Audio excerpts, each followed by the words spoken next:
This is Lincoln's home for sports talk on the FM dial. Also online at theticketfm.com. On the internet, KNTK FM Firth, 93.7 The Ticket.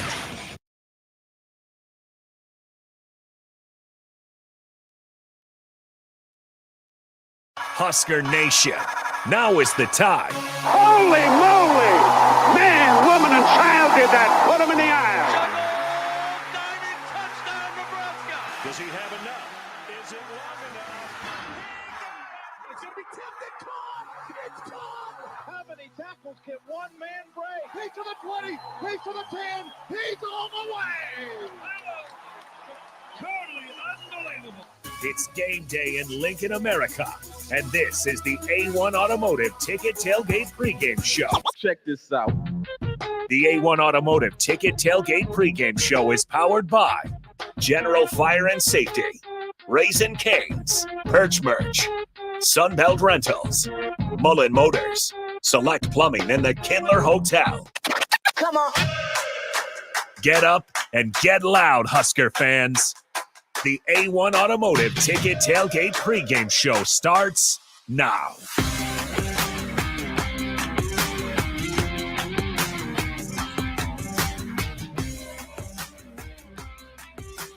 Good afternoon. 3 hours from now, Nebraska, Rutgers Memorial Stadium. This is the A1 Automotive Ticket Tailgate Pregame Show. He is Steve Sipple. I am Jake Sorensen. Sip, you didn't blow away your win this morning, did you? No, I didn't. But this is a day where my advice to you, Jake, and all the people listening that are walking outdoors is hang on to your hat. Yeah. Your cap will blow off if you're will. not careful. It's not the end of the world if it does. Somebody else might grab it and have a new cap. Yeah, that's true. Could be a gift. Yeah, it could be a gift. Unintentional gifts are great. A gift from the winds. Sure. Well, you do have a way with words, don't you? I do. You are a wordsmith for sure.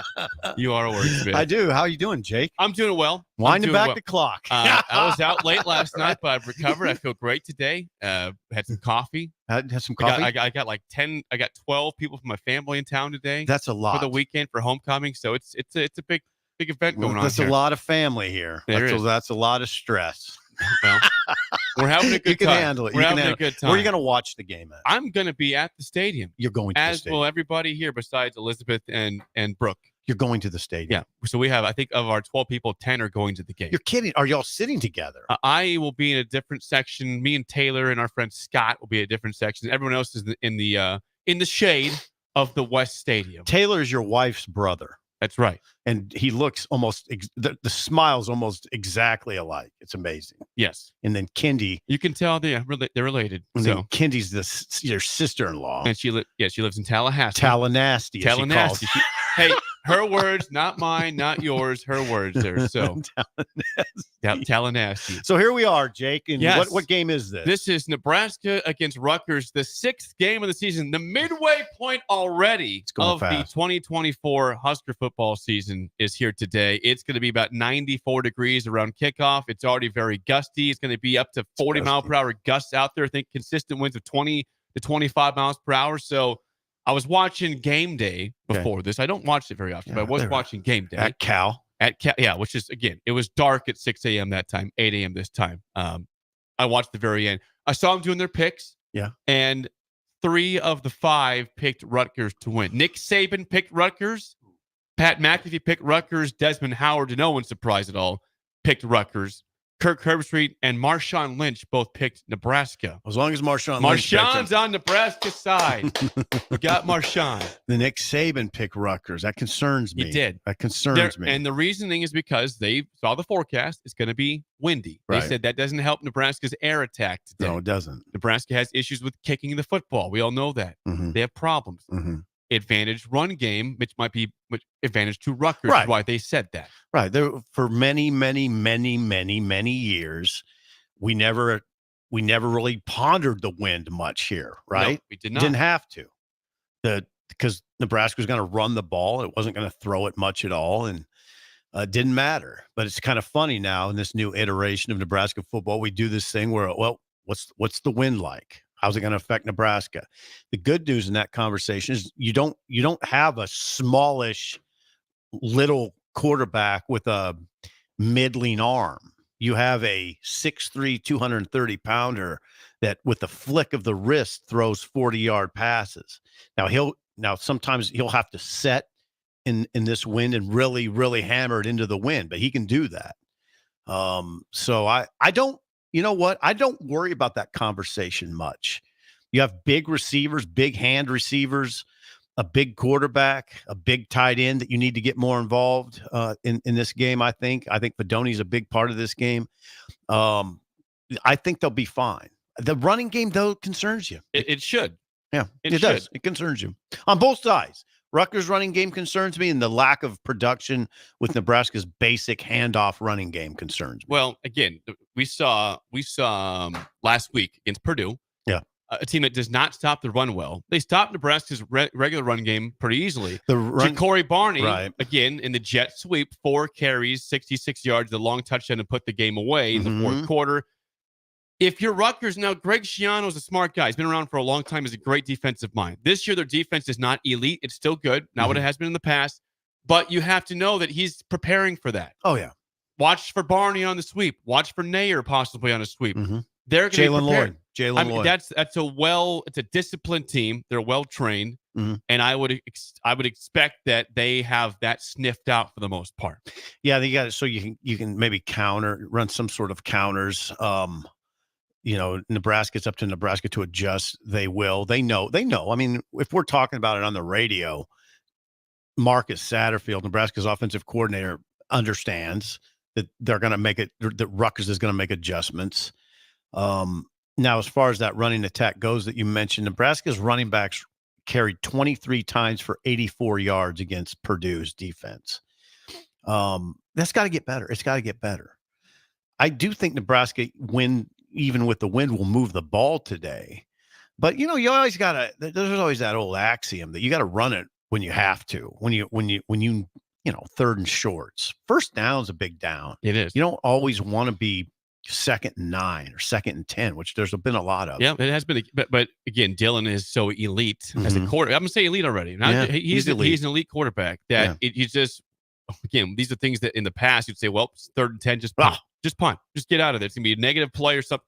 Now you think 3rd and 10, okay, you're still concerned. But in general, he's capable of making a play. You can get it. So, yeah, I don't know. The wind is it's an odd day, Jake. It's just it's an oddity on October. What is it, 5th? October 5th right now. Yeah, it's a very odd, and it's going to be an odd weather day in that it's going to be like a storm coming through. You're going to get into the 90s until 8 p.m. Yep. And then it's going to drop off again. It is. To 80. Meteorologist Steve Sipple, everybody. Very Weatherman. Yeah, odd day. The winds are out of the southwesterly winds. They're 10 to 20, but like you said, gusts will get to 30 or 40. So out of the south, it swirls in that stadium. So it's kind of even hard to read once you'd like to say, well, they'll have the wind at their backs. Yeah, they will, but it's a swirling wind, so it's odd. There's part of me that's excited for one phase of this game, Zip, because again, we've talked at length, and we will continue to talk at length about how Royola is a difference maker at quarterback. You haven't had a guy like him for maybe ever here at Nebraska. Now, a long time. Now, in a game like this, usually you would say if last year it's Heinrich Harburg starting, you say, well, run the football, you can't pass. Today, you can really have your elite quarterback show that the wind does not phase him. Okay, I know it's coming from the southwest. It's swirling. Let me show you that I'm very good, and I can deal with this. Yeah, I think you'll see it. All this talk of we can't pass, watch this. The deep ball is the one that you wonder about. Right. But the 10 to 20 yard throws, I think he'll be okay with. You wouldn't say that about every quarterback. No. But I think with him, he can still be accurate up to a certain point. It's just those deep balls that get hung up in the wind. Where's the guys going? They got to wait for me. They're getting on the cart. Rico, they're going to block away. They'll pick you up. Don't worry. He says, as Nick gives you a see ya. He's supposed to, they said they'll be back. They'll be back to pick you up. Yeah. I'm not taking the cart. I like the pregame walk. What we're talking about, so people don't understand, is the ticket cart. We have a golf cart now that whisks you to the game. And that's courtesy of our friend Carl at Price Right Auto Sales, Nebraska golf carts. We love Carl Jensvold. What a guy. What a great guy he is. What an upbeat, positive He's guy. a good dude. And I'll tell you one thing, and I mean this from the bottom of my heart. I would feel very comfortable buying a car from Carl Jensvold. And a golf cart. And a golf. A car golf cart. or a golf cart. Carl, that's for you. Yeah. Plug for you. He's not going to jack. I'll tell you one thing Carl Jensvold's not going to do is jack you around.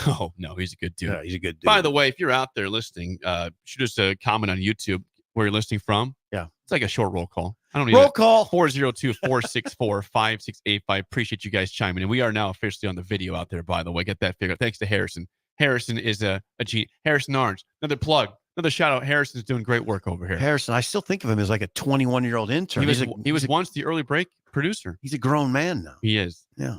And also, if you are hungry for lunch, Charles from Mary Ellen's is serving food outside. He is? For purchase. You got to buy it. But yeah. Charles is here from Mary Ellen's.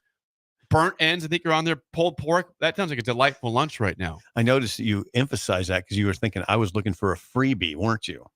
You were. I can read your mind. I've worked with you for quite some time. I know how this operates here. Again, this is have to pay for it, Steve. This is the A1 Automotive Ticket Tailgate Pregame Show. Steve Sipple, Jake Sorensen, walking through Nebraska. Rutgers defensively for Nebraska. Again, we talked about Kyle Monaghan, the running back for Rutgers, who is, I would say, a top 10 back in the country. Now, maybe top 5. Yeah, I would say that. Maybe top 5. Ashton Genty, of course, the star at Boise State, is the top running back. Ollie Gordon at Okie State, great running back. I think Monaghan is going to be in the top 5 conversation. If you're the top running back in the Big Ten, you should be tops in one of the tops. But is he the top? Because you got Henderson and Judkins at Ohio State. Is he the top running back in the Big Ten? That's a good question. He gets the most carries for sure. Yeah. Is he the best back? Yeah. Well, you know what? The good news is we're gonna get a good look at him. You're gonna be in the stands. I don't know where you're sitting. You're gonna get a great look at him. Northeast Stadium, no shade the whole game. I'll be fine. It'll be fine. There won't be even a hint of shade at all during the whole game, but I will be just fine. You are an albino. This is going to be a challenge. That's why I have a hat on. Now, listen, we're going to find out about him today because all of the focus is on him. I mean, I don't want to sound like an amateur. It's not, you got to worry about Rutgers RPOs and Calic Manis, getting out and making some throws at times. But Jake, they are not blessed at receiver, even like Illinois. I mean, Illinois has a better receiver core. Rutgers does have a good tight end. You got to watch him. But this is a game where I'd say Monaghan and even Samuel Brown. I'd watch Samuel. What did I say it right? No, you're fine. Was that close? You're good. And even Samuel, I'd watch the backup. He's a good running back too. Not like Monaghan, but it's not a huge drop off when they go to Samuel Brown. So what are you laughing about? Samuel Brown had 5 carries for 44 yards against Washington. I've seen him. I'm laughing because our third member of the three-legged stool, Bill Bush, has chimed in on you. Chimed in. Not about this game. A couple things here real quick because he's watching all the games right now. Yes. He says Purdue versus Wisconsin is unwatchable at this point. Wisconsin had a 14-zip lead. Also, a screenshot of the A&M Missouri game, which, as you said on Friday, load up on Missouri. Well, A&M leads Missouri 24-0 midway through the second quarter. It's a long game. How about Mike Elko? No, it's a long game. I mean, I wouldn't concede on that. It's a long way from done. Okay, that's what I'm running right. Load up on Missouri. It's a long way from done. Load up on Missouri. Yeah, you said. I did say that. 24-zip. A&M, Wisconsin 14-3 over Purdue at this point. UCLA only down 7-3 to Penn State late second quarter. Penn State not putting UCLA away. 7-3 late second quarter. Ooh, interesting. SMU up 21-10 at 22nd ranked Louisville, up by 11, and Pitt tie with North Carolina 10-10. Did I hear you say Wisconsin 14-3 over Purdue? I did say that. Yeah, 14-3, and Purdue's about to kick a field goal. Looks like at this point. Oh, they 4th and goal at the 5-yard line, down 14-3.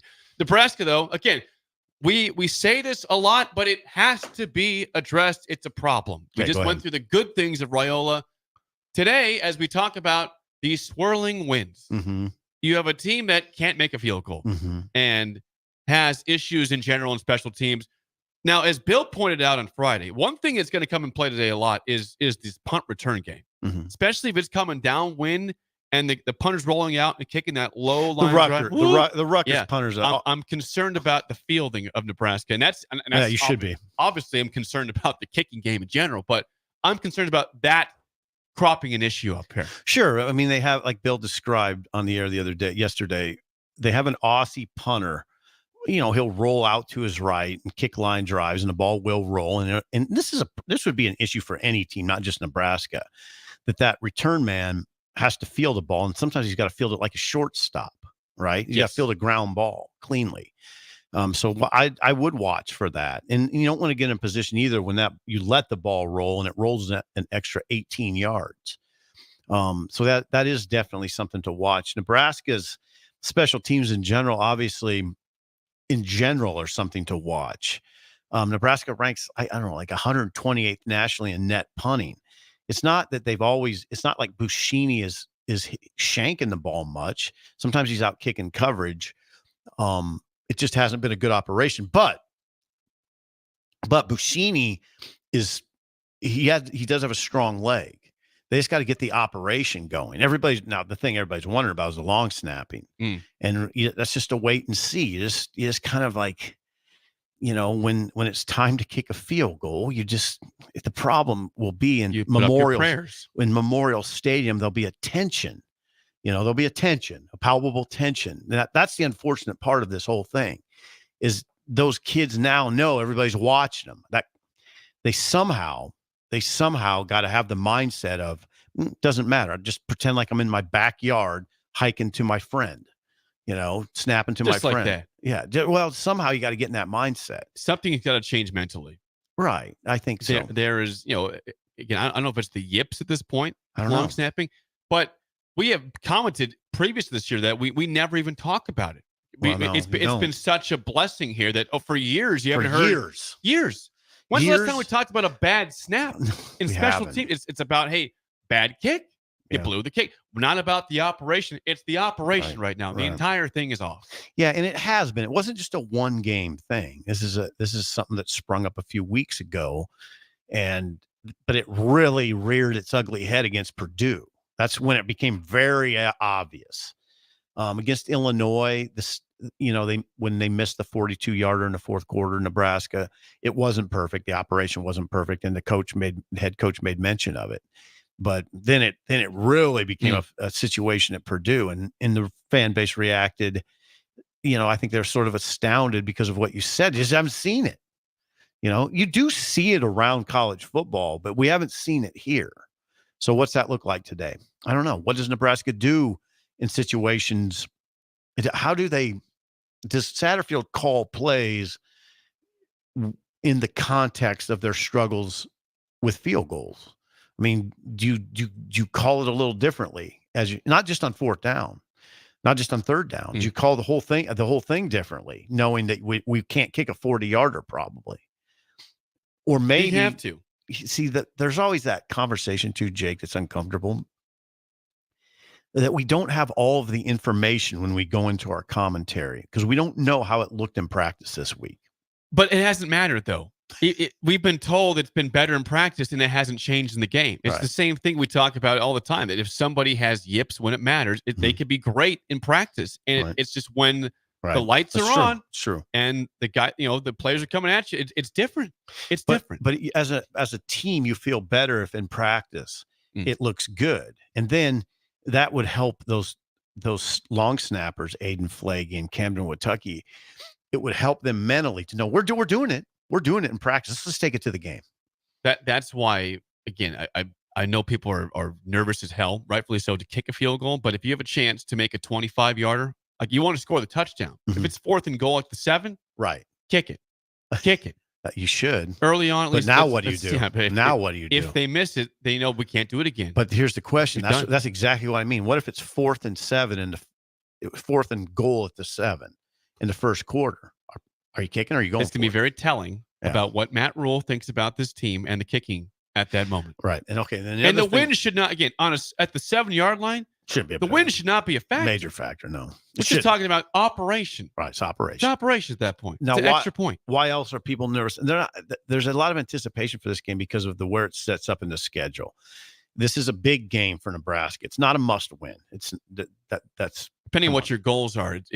This is a big one though, but just because of where it sits in the schedule. If only because where it sits in the schedule, You get to 5-1, you have an off week, and then you have 2 road games that are tough at Indiana and Ohio State. But you feel better if you take back-to-back Big Ten wins into the bye week. You feel good as a program. Absolutely. You're 5-1 going to the bye week, and your one loss was a game you didn't play well, and you almost beat Illinois, which is a ranked team at home. 100. You could take that. That's a good halfway point of the season. It is. Now, on the other hand, a loss is 2 Big Ten losses on your home field. Yeah, at home, exactly right. I mean, and then you're 4-2, and now it's kind of a scrap. Now you're kind of wondering, are we going to do this? Are we going to get to a bowl game or not? We need 2 more. I know. You win today, it's 1. No. 1 more win, you're in. It's a conversation. This is a big game for Nebraska. You lose the game, you still should make a bowl game, but the doubt starts to creep in. But it's fun. It's I fun. like talking about it. It doesn't have to be something you shy away from. We're not in disaster mode, right? We have one phase in disaster mode, special teams. Everything else is good. Offense is solid. Defense is solid. Yeah. The team's 4-1. Yeah. Solid. It's fun. But I think you would agree that this will be difficult. I do. On that note, do we got to go? Official prediction: Nebraska, Rutgers. What do you got? And if you want to give me a player of the game, you can too. What do you got? I think Nebraska 24-21. Ooh, they don't cover this. They don't cover the 6.5 or 7 point spread. I don't see them pulling away. Now they pulled away against Purdue. Purdue's a much worse team than Rutgers. And it took them a long time to pull away. Mm-hmm. First road game of Dylan's tenure, first road game of the season. I understand that sleepy environment, but Rutgers scares me. They do. They should. They're physical. They got a good run game, and they block kicks. I think Nebraska prevails 24-21, but I am nervous for this one. Who's your player of the game? I will go with Raiola. I know it's with easy. Dylan. No, I'm going Dylan. Yeah, but just Dylan again, and that's the easy pick, but it's the right pick. Mm-hmm. Dylan has proven to be a superstar. I like it. I got 23-16, which means a lot of bowing up by Nebraska's defense in the red zone. They're not going to shut down Monica. I wouldn't be surprised if he gets over 100, but you got to bow up in the red zone. I think Nebraska will do it.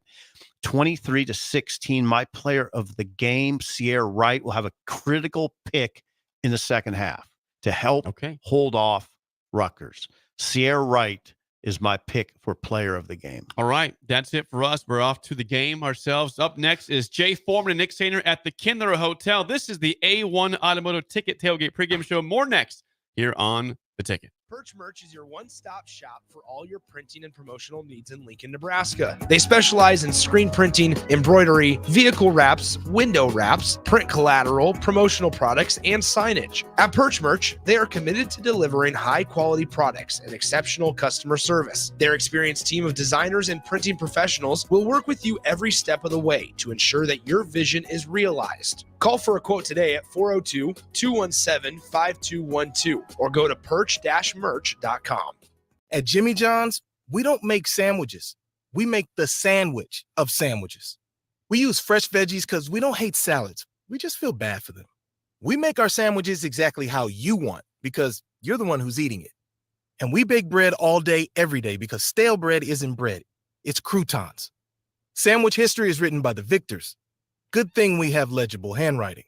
Jimmy John's, the sandwich of sandwiches. Order pickup or delivery on the app. Tune in to 93.7 The Ticket as soon as the clock hits 0 for the Jay Foreman postgame show. Listen to expert analysis from the Husker Hall of Famer, an 8-year NFL veteran for 90 minutes after the game. The Jay Foreman postgame show, sponsored by Anderson Ford, Tanner's Bar and Grill, Tavern 180, Elway Power Sports of Lincoln, Vinnie Kreekak of State Farm Insurance, and Action Plumbing, Heating, AC, and Electrical on 93.7 The Ticket and theticketfm.com.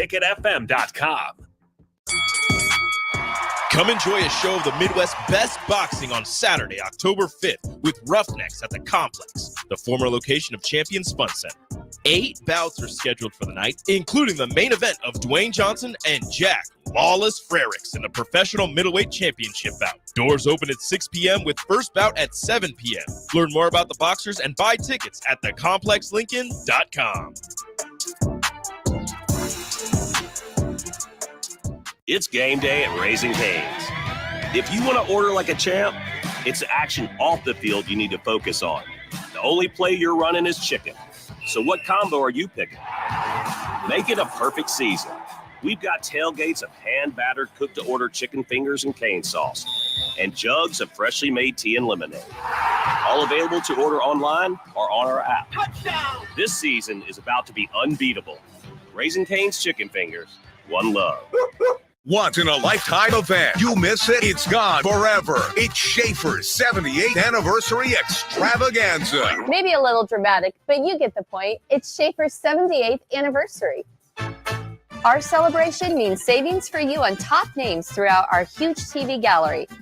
Plus, save hundreds on Serta, Beauty Rest, and Sutherland mattress sets, and get free delivery on your qualified purchase. Hurry in for the savings during Schaefer's 78th anniversary event. Attention students and anyone else looking for a great deal. Sun Valley Lanes and Games has the ultimate weeknight special. For just $15.95, enjoy unlimited bowling, lucky putt mini golf, and laser tag. Flash your college ID at check-in to receive $2 off your admission. It's the perfect way to unwind Sunday through Thursday nights. Check out sunvalleylanes.com for hours and availability. Sun Valley Lanes and Games, located at 321 Victory Lane. Lincoln's best place to meet, eat, and compete. Sun Valley. Hey guys, it's Nick. You know how much I love beer, and this game day, show your Husker pride with Dear Old Nebraska Brew, the official beer of the Nebraska Alumni Association. Brewed by Nebraska fans, for Nebraska fans, Dear Old Nebraska Brew is your go-to for every kickoff, touchdown, and celebration. Whether it's tailgating, watching the game at home, or gathering with friends, this beer is there to bring that perfect game day refreshment. Dear Old Nebraska Brew embodies the spirit of Nebraska with every sip.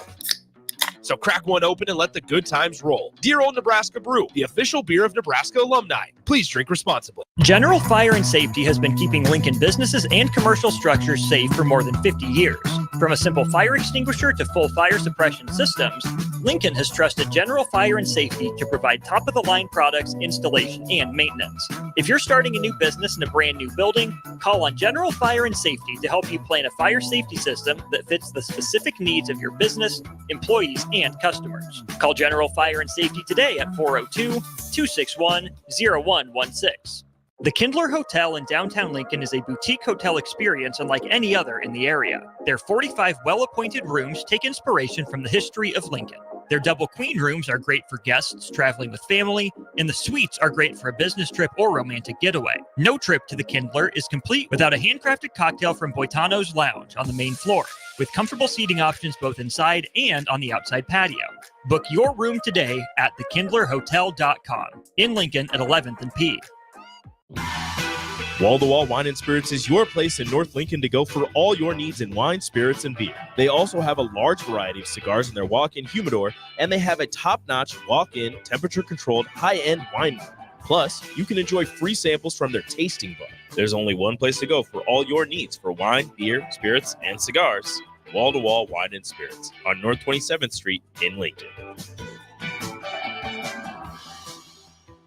Landmark Implement helps you put dirt in its place with increased accuracy and greater speed thanks to the John Deere Smart Grade. This fully integrated 3D grade control system boosts job site productivity and reduces labor costs with fewer passes and less wasted material, meaning more bids won and higher margins. No masts, no cables, just clear views of the job site. Visit your local Landmark Implement today and discover the profit-boosting power of the Smart Grade and experience the Landmark difference. Hi, everyone. Kendall Warnock with A1 Automotive in downtown Lincoln. If you're looking for an automotive repair facility you can genuinely trust, we would be grateful for the opportunity to earn your business repairing your vehicle. We have ASE master technicians and qualified to work on a variety of vehicles from Hondas to Porsches, Jaguars to Toyotas, and Chevrolets to Fords. We pride ourselves on customer service and relationships, and we would be grateful for the opportunity to serve you. Give us a call at 402-477-4660. A1 Automotive, always honest answers. Hey everyone, Lance here with Black Label. We specialize in creating custom crafted decks, pergolas, patio covers, and more. Plus, our retractable screens, gazebos, and patio enclosures create the ultimate outdoor retreat.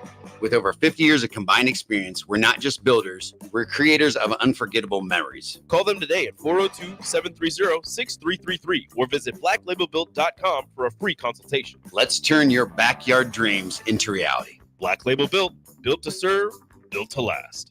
Back to the A1 Automotive Ticket Tailgate Pregame Show on 93.7 The Ticket and theticketfm.com. Brought to you by General Fire and Safety.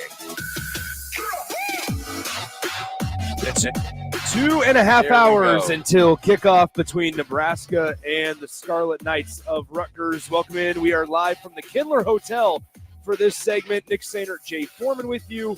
This segment of the A1 Automotive Ticket Tailgate Pregame Show is sponsored by our friends at General Fire and Safety. Are you starting a business in a brand new building? Call on General Fire and Safety to help you plan a fire safety system that fits the specific needs of your business, employees, and customers. Go to LincolnGFS.com for more info. Want to remind you guys that if you are making your way downtown, stop by our 93.7 The Ticket Studios, 1040 O Street, as the crew from Mary Ellen's Food for the Soul, Charles and his team, are out there with some grub to get you ready for Nebraska and Rutgers. All right, Jay.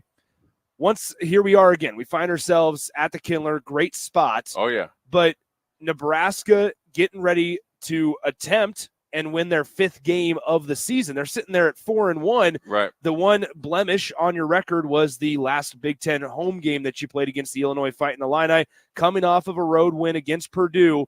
Conditions might be talked about a lot, right? But what's truly the key today? The key today is Nebraska handling Nebraska, and that means obviously keep the penalty rate really low, turnovers low, but then just show up ready to play. It's going to be a physical and a hard game. You know, Rutgers are going to play hard, and if Nebraska does that and stays out of their own way, they'll be just fine. Now, will it be easy? No, it will be hard, but the recipe for success is easy. That means stay on time. Stay at or ahead of the chains, and just continue to play and improve. And what I mean is play up to your potential. You got guys that played a lot together on defense. Let's not have any defensive bust. Let's go out there and make Rutgers earn everything. We've seen it over when Rutgers had played like opponents. That means Virginia Tech and Washington.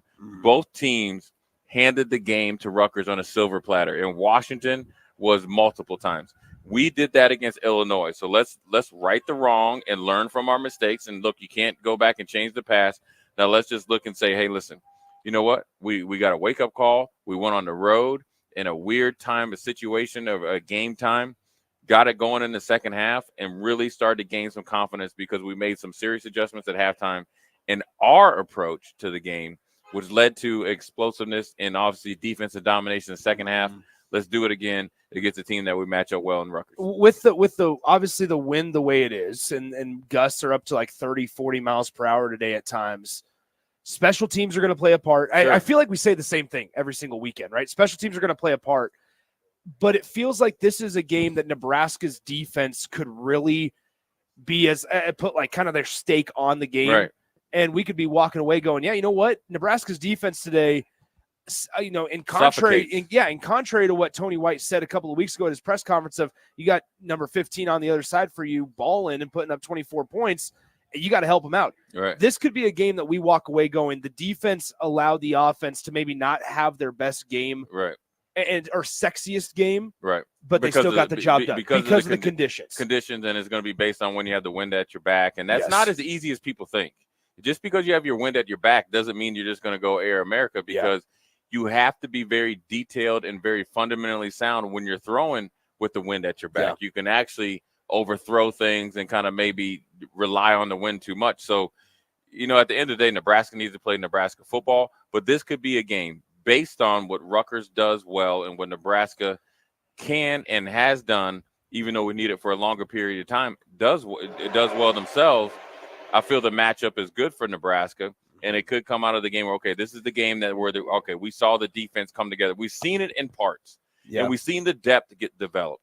This would be a game to where you see the star players play, the depth players play, and then maybe go back to the guys that are star players to finish the deal, all while the offense is continuing to chink away at that Rutgers defense on offense and special teams. And then you see, okay, well, dang, now Nebraska's up by, I call it 1.5 scores or 2 scores.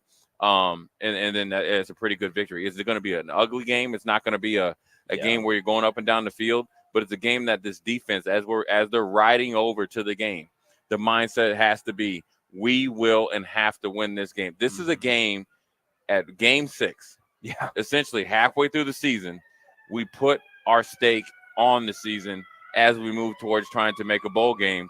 This is a game the defense has and can and will dominate this game. That's the thing, is it feels like from a bigger picture perspective, I know they say go 1-0, take a game at a time. Right. But from a big picture perspective, to walk out of this 5-1, one game away from the big one, being bowl eligible, be great. And just, I mean, frankly, the schedule on the back half has turned out to be somewhat of a gauntlet. Indiana's a really good ball club. Sure. Then it's Ohio State. You have a bye week after this one. There's no reason not to empty the tank. Yep. And there's no reason that Nebraska can't get the 5th win. Yeah, I mean, look, we're not playing Ohio State right now. The one thing that has to ideally stop is not like, let's not keep talking ourselves into making opponents something that they're not. Respect them, but then also let's also realize we're a good team too when we play up to our potential, and we have besides one game. And essentially, it was like 8 minutes in that game and that we we still lost. had a chance. Like we there were had still multiple opportunities. chances, not just one chance, multiple chances. So 8 minutes this season, we dookie down our legs. So at the end of the day, Rutgers needs to adjust to us, right? We need to be the more physical team. We're the more talented team. We're the more explosive team. So give them the respect that they deserve, right? And Greg Schiano and everything, he's done a really good job, and that's not to be like overlooked. But let's not sit back here and say, okay, well, we got to play like out of our minds to beat Rutgers. And that's no disrespect to them. But we got to start giving ourselves the respect that we have earned up to this time, but we got to continue to earn it. So I think that's the big step. Continue to earn the respect. Continue to prove yourself right has to be the mindset. When you're coming over here as a defensive player and you hear about New Jersey, you hear about Rutgers, they're tough guys and all that. Like at some point in time, you got to get tired of hearing that, right? Like, let's see how tough you are when you meet somebody that's actually here and I'm invested into this game from a physicality standpoint, from a mentality standpoint, and from a spiritually standpoint. Let's just see how tough you are coming into Lincoln and not playing at home. Now you in the Lions Den. Let's see what you like. This isn't Virginia Tech that's out there and just can't walk and chew gum. Now we're gonna line up in here. We're gonna be here for 60 minutes or however long this damn game got to go. And we're going to see how much you really want it. And then let's see where the chips lay after that. I think we like our chances if we take that type of mentality because Rutgers has shown the ability to break under that type of pressure. We saw him at Big Ten Media Days. Kyle Monangai is not the tallest specimen, but man, he is built. He's strong. Rock solid. Yeah, like so other than just Nebraska controlling Nebraska, because that's obviously the key. What is the key defensively to stop a runner like him? Well, you got to be extremely physical and detailed on what you're doing, where you're going, and how you're having to do it. So that means I got to know my job and everybody else's around the job. We got to play football. That means we got to own and own our gaps, throw guys off, and run to the football. The way that you stop a really good running back, and this is where Monangai is really, really good, is that once he sticks his foot in the ground, he's really explosive. So what you have to do is, yes, he might make Jay Foreman miss a tackle, but Nick Sainert and Austin Orman and Rico need to be there along with Steve Sipple. You got to continue to swarm this guy. So even when he has that instant success, he's getting hit. He's getting gang tackled, and then you got to knock his butt back. Now, what Rutgers does as an offensive line, they try to engulf you and just let you ride yourself out of the way. That's why you got to own your gap, and when you throw off, you got to be violent. And it's not just in the first and second quarter where everybody always talk about being motivated versus disciplined. We got to do this even if they have success or have a good run because they're a good running team and he's a good running back. We got to do the same thing over and over and over and continue to make the easy thing look sexy. It feels a lot like Illinois to where they went down the field on their first drive, the opening drive of the game, took care of business, scored a touchdown, but Nebraska responded. I think they got a turnover. They forced a couple of punts. And they only average barely 3 yards per carry, and then you got to continue to do it. Don't make it sexy. Don't make it like too over confusing. Let's line up and see where you're at. I like our matchups out on the outside. I like our matchups at the second and third level. Let's go play to our potential, and we'll be just fine. Now, look, it's going to be a physical game, but that's football, though. This is not a game for the faint of heart. This is in the Big Ten. You want to bring it, I'm going to bring it. But I'm going to bring, this is what as a defender, this is what I like, man. This is a white knuckle, no fair dodging. You know where I'm at. I know where you're at, and I ain't going nowhere. And let's see what happens at the end of the game. Just got news. Rutgers starting right guard is out for today and out for the season. It appears that's fine. They knew that, but I want your best effort. Yes. So whoever's coming in is just as good. You're right. What I was going to get to, though, is, and this is the last point I want to make, when we talk so much about Monangai and we talk about Ethan Cadillac-Manis, who's not a new face for this coaching staff and Why for don't you Nebraska. just hit this dude, man?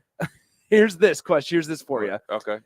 It feels like a big chance for Nebraska's front defensive line to really cause some havoc today. Right. And listen, Nebraska's mindset, led by Terrence Knight, needs to be, since we're death row, every single game, we are going to impose our will with our depth and experience, athletic ability, and potential on anybody. Yeah. So, yeah, their right guard is out. But you got to think they knew that at the beginning of the week. So whoever's coming in as the new right guard, it's a great opportunity for him. And I'm assuming he's played some. So let's introduce him to Lincoln, Nebraska as well. So if I'm lined up over him, oh, no, I got it. I got to go get it.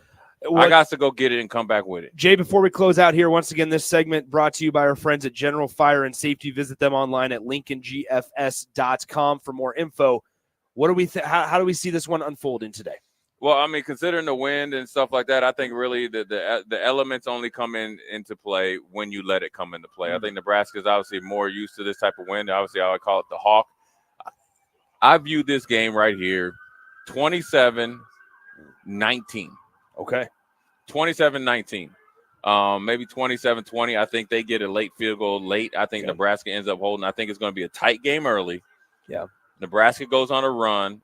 Rutgers tries to make a run. Nebraska shuts them down. Then Nebraska shuts the door and rights the wrong from 2 weeks ago against Illinois. And then, we're 5-1.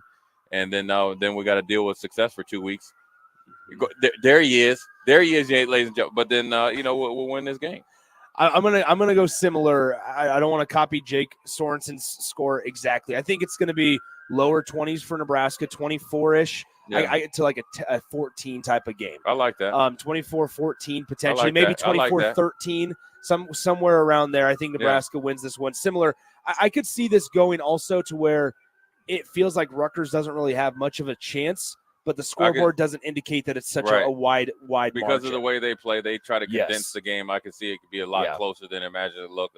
But then also, I will say this: don't be surprised if Nebraska opens up a fresh can of what as well. There you go. A fresh can. Let's fresh can, Sipple. Let's throw it to break. Let's throw it to break. Rashawn and Terrell on the other side from our 93.7 The Ticket Studios. It's Jay and Nick from the Kindler Hotel. We're going to make our way over to the stadium. Huskers and Rutgers just a little over 2 hours away from kickoff here. A1 Automotive Ticket Tailgate pregame show continues next. It's the fall sports season, and that means that the school year is back in session and you're planning road trips for Nebraska football games and following your kids around to their different events. Stop telling yourself you'll upgrade your car someday and do it now. Mullen Motors Lot is full of great vehicles to take home so you don't have to worry about your current car struggling through another season. Come check out their lot just north of 48th and Lake and find your next ride. As your fall schedule gets busy, you'll need a reliable way to get to your destinations. Mullen Motors. No taglines, just quality vehicles. Mullen Motors. Tune in to 93.7 The Ticket as soon as the clock hits 0 for the Jay Foreman postgame show. Listen to expert analysis from the Husker Hall of Famer, an 8-year NFL veteran, for 90 minutes after the game. The Jay Foreman postgame show, sponsored by Anderson Ford, Tanner's Bar and Grill, Tavern 180, Elway Power Sports of Lincoln, Vinnie Krekak of State Farm Insurance, and Action Plumbing, Heating, AC, and Electrical on 93.7 The Ticket and theticketfm.com. Things that impair you come in many different shapes and sizes. Some are the shape of beer and liquor bottles. Others look like cigarettes but aren't cigarettes at all. These are the things we know impair us, the things our parents warned us about. What we're not always aware of is our new prescription or the over-the-counter medicine we picked up just for allergies or a bad cold. See, it doesn't just matter how much of a substance you take. If you are impaired, driving is deceptively dangerous. Don't drive impaired.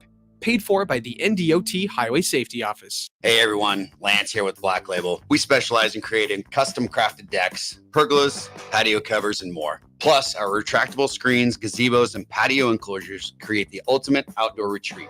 With over 50 years of combined experience, we're not just builders, we're creators of unforgettable memories. Call them today at 402-730-6333 or visit blacklabelbuilt.com for a free consultation. Let's turn your backyard dreams into reality. Black Label Built, built to serve, built to last. Hi everyone, Kendall Warnock with A1 Automotive in downtown Lincoln. If you're looking for an automotive repair facility you can genuinely trust, we would be grateful for the opportunity to earn your business repairing your vehicle. We have ASE master technicians and qualified to work on a variety of vehicles from Hondas to Porsches, Jaguars to Toyotas, and Chevrolets to Fords. We pride ourselves on customer service and relationships, and we would be grateful for the opportunity to serve you. Give us a call at 402-477-4660. A1 Automotive, always honest answers. Once in a lifetime event. You miss it, it's gone forever. It's Schaefer's 78th anniversary extravaganza. Maybe a little dramatic, but you get the point. It's Schaefer's 78th anniversary. Our celebration means savings for you on top names throughout our huge TV gallery. Plus, save hundreds on Serta, Beauty Rest, and Sutherland mattress sets, and get free delivery on your qualified purchase. Hurry in for the savings during Schaefer's 78th anniversary event. Come enjoy a show of the Midwest's best boxing on Saturday, October 5th with Roughnecks at the Complex, the former location of Champions Fun Center.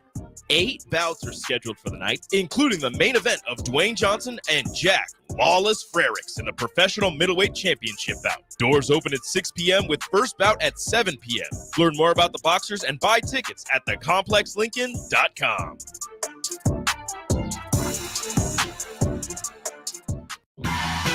Wall to Wall Wine and Spirits is your place in North Lincoln to go for all your needs in wine, spirits, and beer. They also have a large variety of cigars in their walk-in humidor, and they have a top-notch walk-in, temperature-controlled, high-end wine bar. Plus, you can enjoy free samples from their tasting book. There's only one place to go for all your needs for wine, beer, spirits, and cigars. Wall to Wall Wine and Spirits on North 27th Street in Lincoln. Hey guys, it's Vic. You know how much I love beer, and this game day, show your Husker pride with Dear Old Nebraska Brew, the official beer of the Nebraska Alumni Association. Brewed by Nebraska fans, for Nebraska fans, Dear Old Nebraska Brew is your go-to for every kickoff, touchdown, and celebration. Whether it's tailgating, watching the game at home, or gathering with friends, this beer is there to bring that perfect game day refreshment. Dear Old Nebraska Brew embodies the spirit of Nebraska with every sip. So crack one open and let the good times roll. Dear Old Nebraska Brew, the official beer of Nebraska alumni. Please drink responsibly. It's game day at Raising Cane's. If you want to order like a champ, it's action off the field you need to focus on. The only play you're running is chicken. So what combo are you picking? Make it a perfect season. We've got tailgates of hand-battered, cooked-to-order chicken fingers and cane sauce, and jugs of freshly made tea and lemonade. All available to order online or on our app. Touchdown! This season is about to be unbeatable. Raising Cane's Chicken Fingers, one love. Perch Merch is your one-stop shop for all your printing and promotional needs in Lincoln, Nebraska. They specialize in screen printing, embroidery, vehicle wraps, window wraps, print collateral, promotional products, and signage. At Perch Merch, they are committed to delivering high-quality products and exceptional customer service. Their experienced team of designers and printing professionals will work with you every step of the way to ensure that your vision is realized. Call for a quote today at 402-217-5212 or go to perch-merch.com. The Kindler Hotel in downtown Lincoln is a boutique hotel experience unlike any other in the area. Their 45 well-appointed rooms take inspiration from the history of Lincoln.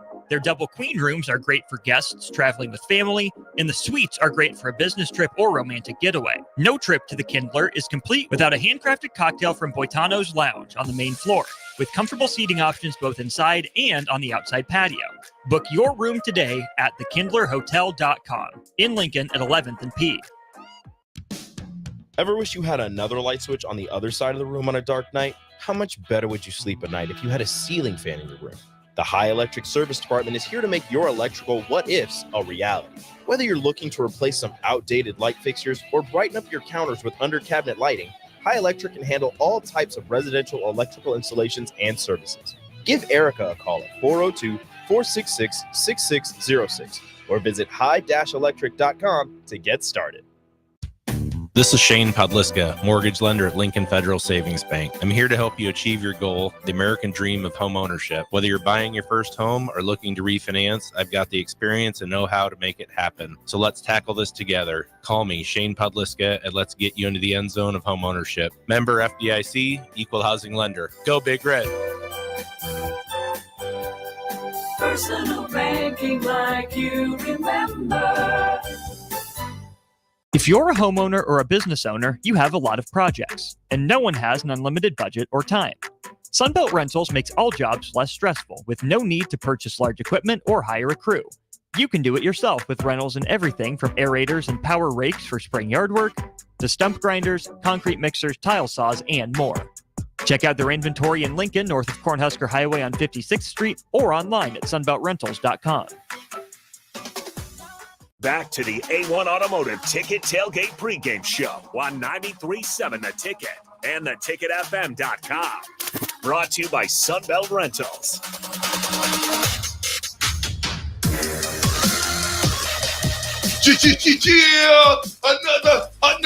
Another game day. Saturday, game day. Saturday. Game day. Yeah. Game day. Yeah. It's Saturday. Rocket.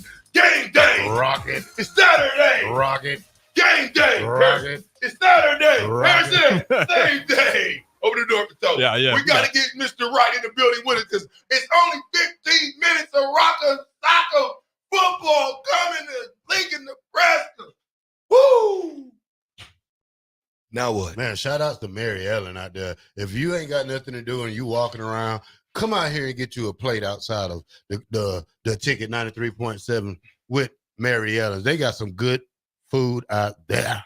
Okay, so which one am I? General Fire or Sunbelt Rentals? Yeah, we want to shout out Sunbelt Rentals. All right, General Fire, happy game day to you too. But this is about Sunbelt Rentals. From lawn and landscape equipment to hand tools, pressure washers, portable generators, and more. Sunbelt Rental makes it easy to get what you need when you need it. SunbeltRentals.com.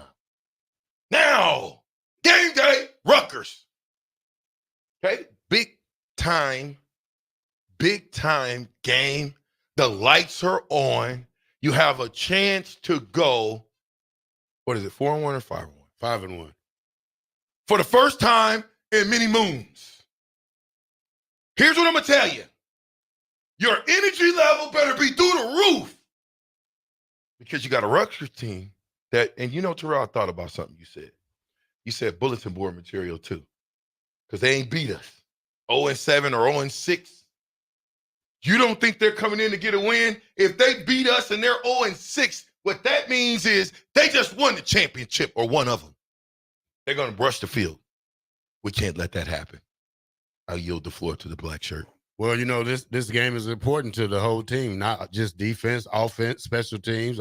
It's the ABCs of football. Hey, run the ball, block well, catch passes, tackle, sack the quarterback, and commit turnovers. You know, on special teams, kick the ball, run down the field and tackle. That's it. You don't have to be pretty about it. Just go down there and do the simple things and win, because we need this win more than Rutgers need this win. Yeah. Toby? On the other side of that, tempo. You guys, okay. Tempo. Wait, hold on, big bro. I know you're two black shirts in here, but I'm going to need you to talk into the mic. You know what I'm saying? I ain't scared of you. You know what I'm going to say. Hey, we only got 15 minutes now. Keep Absolutely. Tempo. No matter what it is. This is a great awakening for what can happen for the games to come, because we enter the gauntlet. So no matter what, we got to stop the run. We got to jump on them quick. We can't start with the slow bleeding of anything that could happen. This is the first time we meet a running back that me and Vershawn was just reflecting that might be close to those running backs that we've seen for years. Another part, Harrison, chime in real quick. Yeah. I'm well, we were talking a little bit before break here. I mean, they got a great running back, that's obvious, but I think the key to the game is you force it into Kaliak Manis. If he's the decision maker behind this game, if we force it, especially with the way the wind's blowing, they're going to want to establish the run. You shut that down, you got Rutgers hitting the panic button early, I think. Now, I'm going to go on a limb, and I'm going to tell you, we did do a breakdown. Me and Toby did of these games. 30, 13-year NFL vet, one of the two, somewhere in there. 9 to 13, somewhere. We broke this game down, and we broke down that team. Now, I don't know about that. I would not want McManus to kill us with his legs. Right. He'll kill you with your legs. So here's what I'm going to tell you. We got to wrap up. Yeah. And we got to fly around to the ball, 11 men of kick-ass football. What does that mean? That means that we got to go 150 miles an hour and tackle the ball. We do. No question. 150 miles an hour, tackle the ball. Offensively, set the tone by running the doggone ball. They gave up 300-plus yards against Washington. Washington couldn't kick field goals. Washington they couldn't get it in the end zone. But I'm telling you, Washington really won that game on the stat book. Offensively, we need to establish the run. Emmett Johnson has got to play early and often. We got to give him an opportunity to make people miss. If you go back and watch the runs that he had last week, 8 of them, all 8, he made somebody miss, probably more than 8. So now, when we're talking about the receivers, continue doing what the receivers do. Catch balls in the traffic. Ja'Cory, Lloyd, do what you do in the middle of the field. I'm telling you right now, the X factor is going to be Fedoni again. We got to get Fedoni in the middle of the field on the check down routes, be able to get it to him, let him run after the catch. Lastly, special teams. I know everybody says, oh, fire the kicker. Nope. Put your field goal kicker out there every time. Make him make it. You don't have a choice. Because guess what we got? A long season left. I yield to the black shirt. Yeah, I expect Tony White I expect him to really be aggressive on the front 7. You know, I think they should be in the box a lot just to, even it up, because Rutgers is going to come out with their tight set. They want to run. We already know that. So Tony White got to counterpart and bring everybody up. Bring the linebackers on the line, bring them up to the line, and let's just play some tough man football. Now, special teams, hey, like you said, give a kid a chance. Don't just give it to him every blue moon. Let him kick it when we really need it instead of trying to go for it on 4th down, because now if we lose 4th down, we lose a field advantage, and that's what we want to keep. Now, on offense, run the ball. That's it. I don't care if it's Emmett Johnson. I don't care if it's Dardell. I like both of them. I don't care if it's running. I don't care if it's Jacoby Barney. We need to score, and we need to score every drive, I think, to put this game away early. I say Nebraska, 25-16. Toby. 35-16. Staggering stat. I don't know the exact verbatim of the numbers, but I was on the flight coming here, and I was looking at Rutgers all the way through. So for the last time that this coach has been there, his special teams play, his turnover ratio has actually escalated. They've won games on special teams. They've won games on defense and turnovers. So I'm just sitting up here saying, at the end of the day, he realized the intangible game of football is being able to expand and play on special teams other than offense and defense. And I just think it's tempo. I think, guess what? We'll see how the game goes. But for the most part, it's us by at least 2 touchdowns. I like it. Harrison, you want to chime in before we get ready to throw it? I'll have my piece at the end here. I'm at the end of the slate here, but I'm with you guys on your spreads here. Mine's not too far off. Yeah, I'm thinking we win by 14, but listen to me. I say this week in and week out. You got to put the pads on. You got to play the game. Any team can get beat on any given Saturday. So if you don't do things well, you turn the ball over, you have penalties, it could spell disaster. If we play a clean game, it should be a nice, easy, breezy, 92-degree. Almost said something. 96 Hey, you ready for this? The Lord and battles will go through life. The Lord and the battles will go through life. We ask for a chance that's fair. We ask for a chance that's fair. Chance to equal all your stripes. Chance to equal all your stripes. Chance to do it there. And a chance to do it there. If we should win, Be by the code. Be by the code. With our faith and honor held high. With our faith and honor held high. If we should lose, stand by the road. Stand by the road. And cheers, the winners go by. Cheers, the winners go by. But day by day. Day by day. We're getting better and better. We're getting better and better. Team can't be beat. Team can't be beat. Won't be beat. Kiss out of here, Harrison. You're supposed to, Harrison, I did a mic drop. Oh. Well, we got to shout out our guys at Sunbelt Rails before we get out of here. But you're supposed to look. Harrison, you're going to love it. That was nice. Yeah, mic drop. Go ahead and Sunbelt Rails. Wait. A team that can't be beat won't be beat. All right, Rico. Oh, no, let's do a Sunbelt. final checklist before we head out. We have a lot of people coming to the tailgate today. I'm ready. Burgers? Check. Chips? Check. Icy cold beer? Check. Except this one. I'm forgetting something. Wait a second. Where's the Führer's cheese spread? I can't stop eating it. Rico, relax. I always pack extra. It's the biggest hit of the tailgate. For the best appetizer, party dip, and tailgate snack, load up on Fuhrer's cheese spread today in most local grocery stores. The Kindler Hotel in downtown Lincoln is a boutique hotel experience unlike any other in the area. Their 45 well-appointed rooms take inspiration from the history of Lincoln. Their double queen rooms are great for guests traveling with family, and the suites are great for a business trip or romantic getaway. No trip to the Kindler is complete without a handcrafted cocktail from Boitano's Lounge on the main floor, with comfortable seating options both inside and on the outside patio. Book your room today at thekindlerhotel.com in Lincoln at 11th and P. It's game day at Raising Cane's. If you want to order like a champ, it's action off the field you need to focus on. The only play you're running is chicken. So what combo are you picking? Make it a perfect season. We've got tailgates of hand-battered, cooked-to-order chicken fingers and cane sauce, and jugs of freshly made tea and lemonade. All available to order online or on our app. Touchdown! This season is about to be unbeatable. Raising Cane's Chicken Fingers, one love. If you're in Seward or Milford, listen up. Select Plumbing is now servicing your area with no trip charges from Lincoln. Select Plumbing works on a variety of issues for your home and business, including general plumbing, water heaters, faucet and fixture repair, underground sewer and water repairs, backflow testing, and more. Keep your property free from leaks and other issues. Call today for a free estimate, 402-560-6197. It's not just Lincoln, Waverly, and the surrounding area anymore. It's also Seward and Milford with no trip charges. Contact Select Plumbing to inquire at 402-560-6197.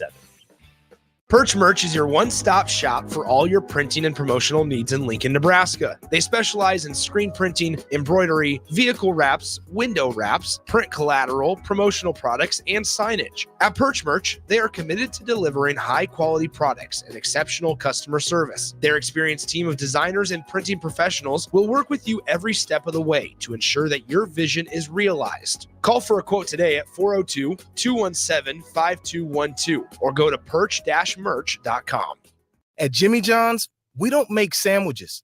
We make the sandwich of sandwiches. We use fresh veggies because we don't hate salads. We just feel bad for them.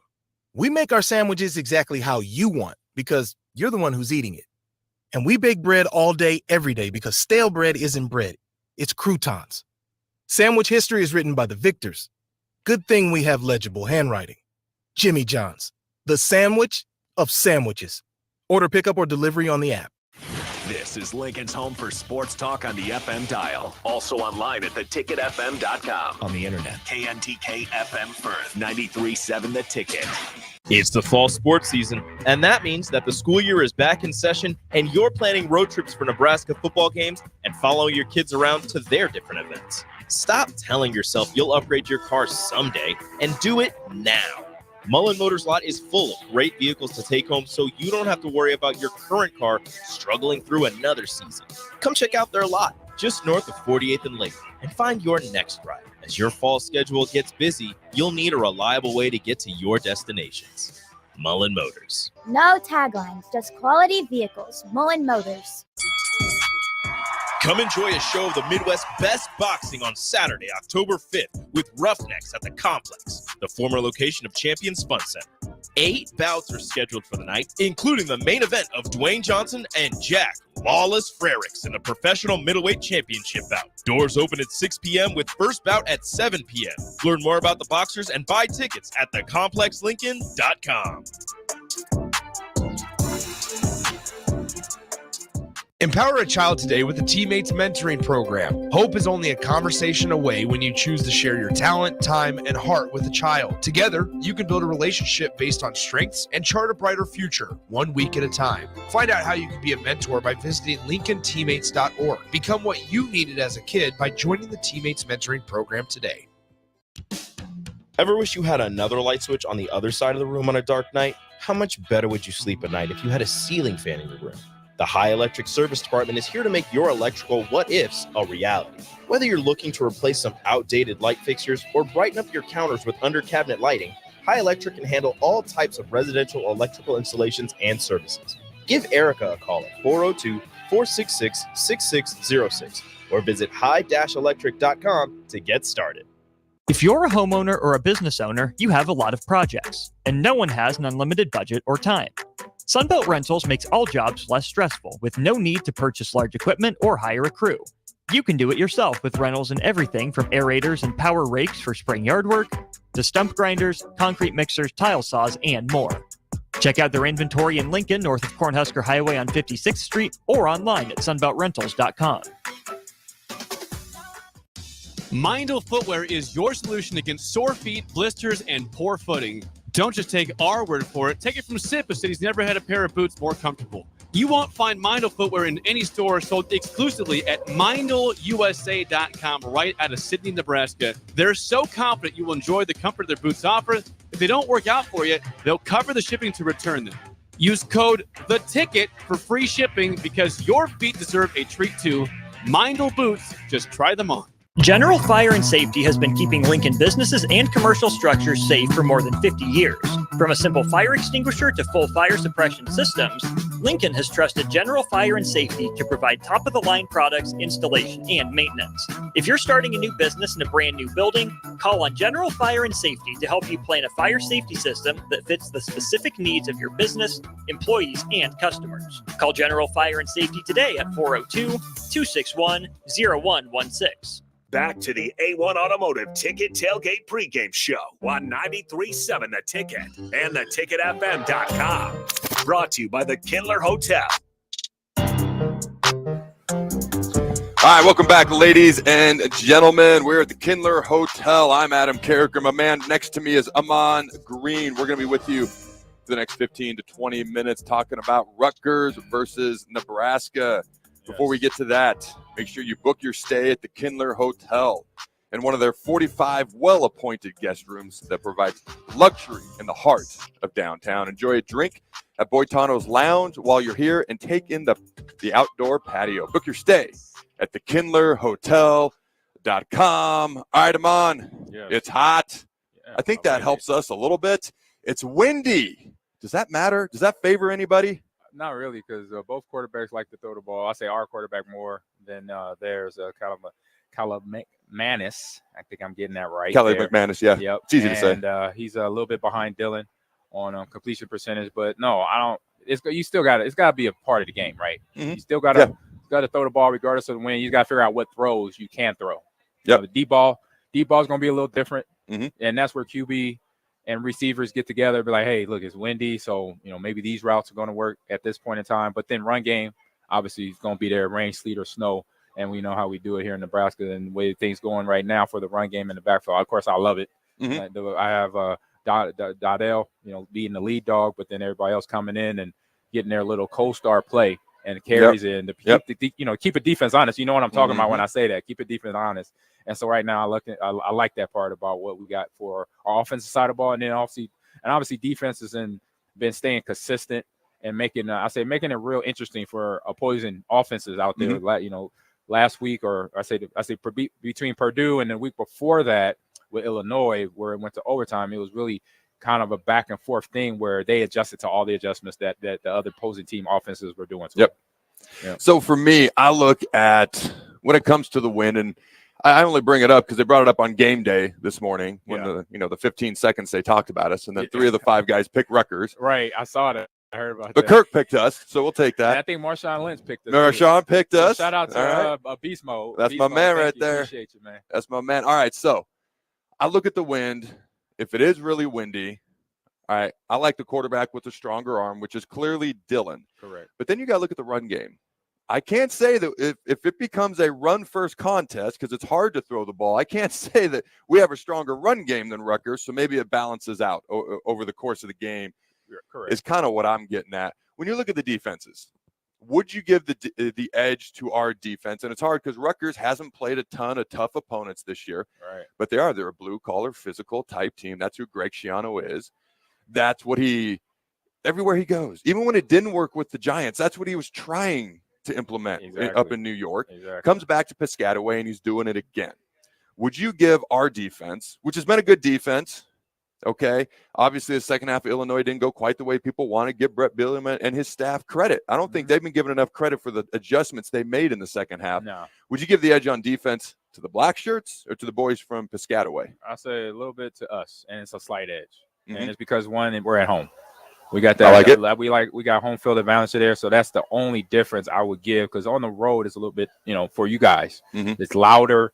The offense gets a little bit more amped up because of the loudness of the fans cheering. So for that reason alone, I'll say we as a home team, Black Shirts got a little edge of that, and they could take advantage when our crowd gets into the moment when we get, if it's a big play, change of directions or change of possession, things like that. Where say if we get we score a touchdown quick and then we're on defense, our defense come off the field or come onto the field real hype with that, or vice versa. If they get a turnover and they give the ball to the offense and then we do something with it, we score points on touchdowns or a field goal, and then they're back out there again. That momentum right there can get the guys and give an edge to our guys on defense. I'll tell you, as a defensive guy, there were times during my career when I wasn't sure what the play call was on defense because the crowd was so loud. Yes. Most of the time I could decipher it or I could figure it out. Hey, it's 3rd and 10. We're probably in nickel. All right. Or, it's 4th and inches. We're probably in goal. Like, there were some telltale signs if I couldn't quite. And most of the time I could figure out where I was supposed to line up, what the gist of the call was. There's only one time I had no freaking clue. Right. And that was an overtime game versus Iowa State on a 1st and 10. So there was no telltales of anything. Yeah, I hear you. But that's the one and only time. Yeah. But I would look at the offensive guys and I'd be like, there's no way what in the hell you're supposed to do. So good luck. And I always considered that an advantage. Yeah. I'd be like, if I ain't sure and it's our home crowd, you got your playbooks are a lot thicker. Way thicker. Way thicker. Adjustments are even triple that. I was like, good luck to you guys on offense. So how is that as an offensive guy? When was there ever a time when you weren't sure what you were supposed to do? No, it happened. I'll say I'll start with NFL. 12 years in NFL. Probably 10% of the time I break the huddle, and because of the crowd, if we're on the road or even in Lambeau when the fans would get loud in Green Bay, which they can, and sometimes we have to say, hey, be quiet. Peyton Manning was infamous for that, man. We're on the field. So about 10% of the time, because you had millions of thoughts running through your head. I hear Brett say the play call, and then from the play call to getting in my stance, I'm looking at the defense, and I'm like, oh crap, wait a minute. What's the play call? So what do you do? What do you do when the ball's being snapped? So what I do is I pretty much react to what I see the old lineman do, and from center, the Brett coming out the center, and it's in about 2 or 3 steps. I know, okay, this is a handoff to me, or it's a play action pass where I got to make a fake. And if there's telltale things for you too. But if I go the wrong way, then I'll be like, all right, this would be the last play of the game that I do that because I can't be seen on film doing that too many times. But it was like once every 4 to 5 games that I would have that moment. But being a pro, then again, I would watch defense and make sure what they were set up in and not overreact, not panic too much. For sure. If anything, get out of the quarterback's way. Make sure if it's a drop back, I'm not sitting there in the middle of the dot. That ain't good. In 5 yards where he's going on his path, I could get out. So I'll go either right or left. And then obviously, since it wasn't a handoff, then I'm just like, you know what? All right, where's the protection at? Where's the blitzer coming in? And then really, it wouldn't be till game film where my coach would be like, hey, you went the wrong way, but you made up. You picked up the blitzer. Exactly. Go hit somebody. Yeah, you did something out there. So that's what I tell kids all the time. I just went and talked to, shout out to LYF Lincoln Youth Football. I just went and talked to a bunch of their teams. And I was like, man, if you're ever confused, because a lot of these kids, as you know, they've never put on pads. They're scared to death. They aren't even sure what moment, nervousness, everything. Even if they do know what to do. Even if they do know what to do, they forget what to do. Correct. I'm like, the worst thing you can do is just stand there. Go hit somebody. Now, the older I got, like I did the obvious ones, 3rd and 10, 4th and goal. Like, there was other telltale signs that I could figure out, right? If this backer comes over here, if this nickel guy comes over here, like I knew the calls. And as I got older, I could decipher, hey, it's like a 99% chance I'm supposed to do this. And it wasn't too often. Like I said, there was one play where I had no freaking clue what I was supposed to do. And I was like, I'm just going to run across the line of scrimmage and hit somebody as hard as I can. The play ended up going away. So it didn't really end up mattering. Yeah, I was like, oh, thank God. It's a wash, right? It's a wash. Well, here's what I knew. I wasn't dropping into coverage. So I could eliminate that right out the gate. I was not dropping into coverage. Was I looping outside, stunting inside? Was it a straight rush? That's what I wasn't sure. So I bolted across the line of scrimmage, and I err towards being outside because if you got contained, you got to keep contained. Yes. If you leave the middle open, that ain't great. But if you lose contained, it's a wrap. That's a big deal. So anyways, like I said, the play went away. It was no big deal. We ended up winning it in overtime. But how much of a difference do you think? Because when Colorado came in here, I was at that game.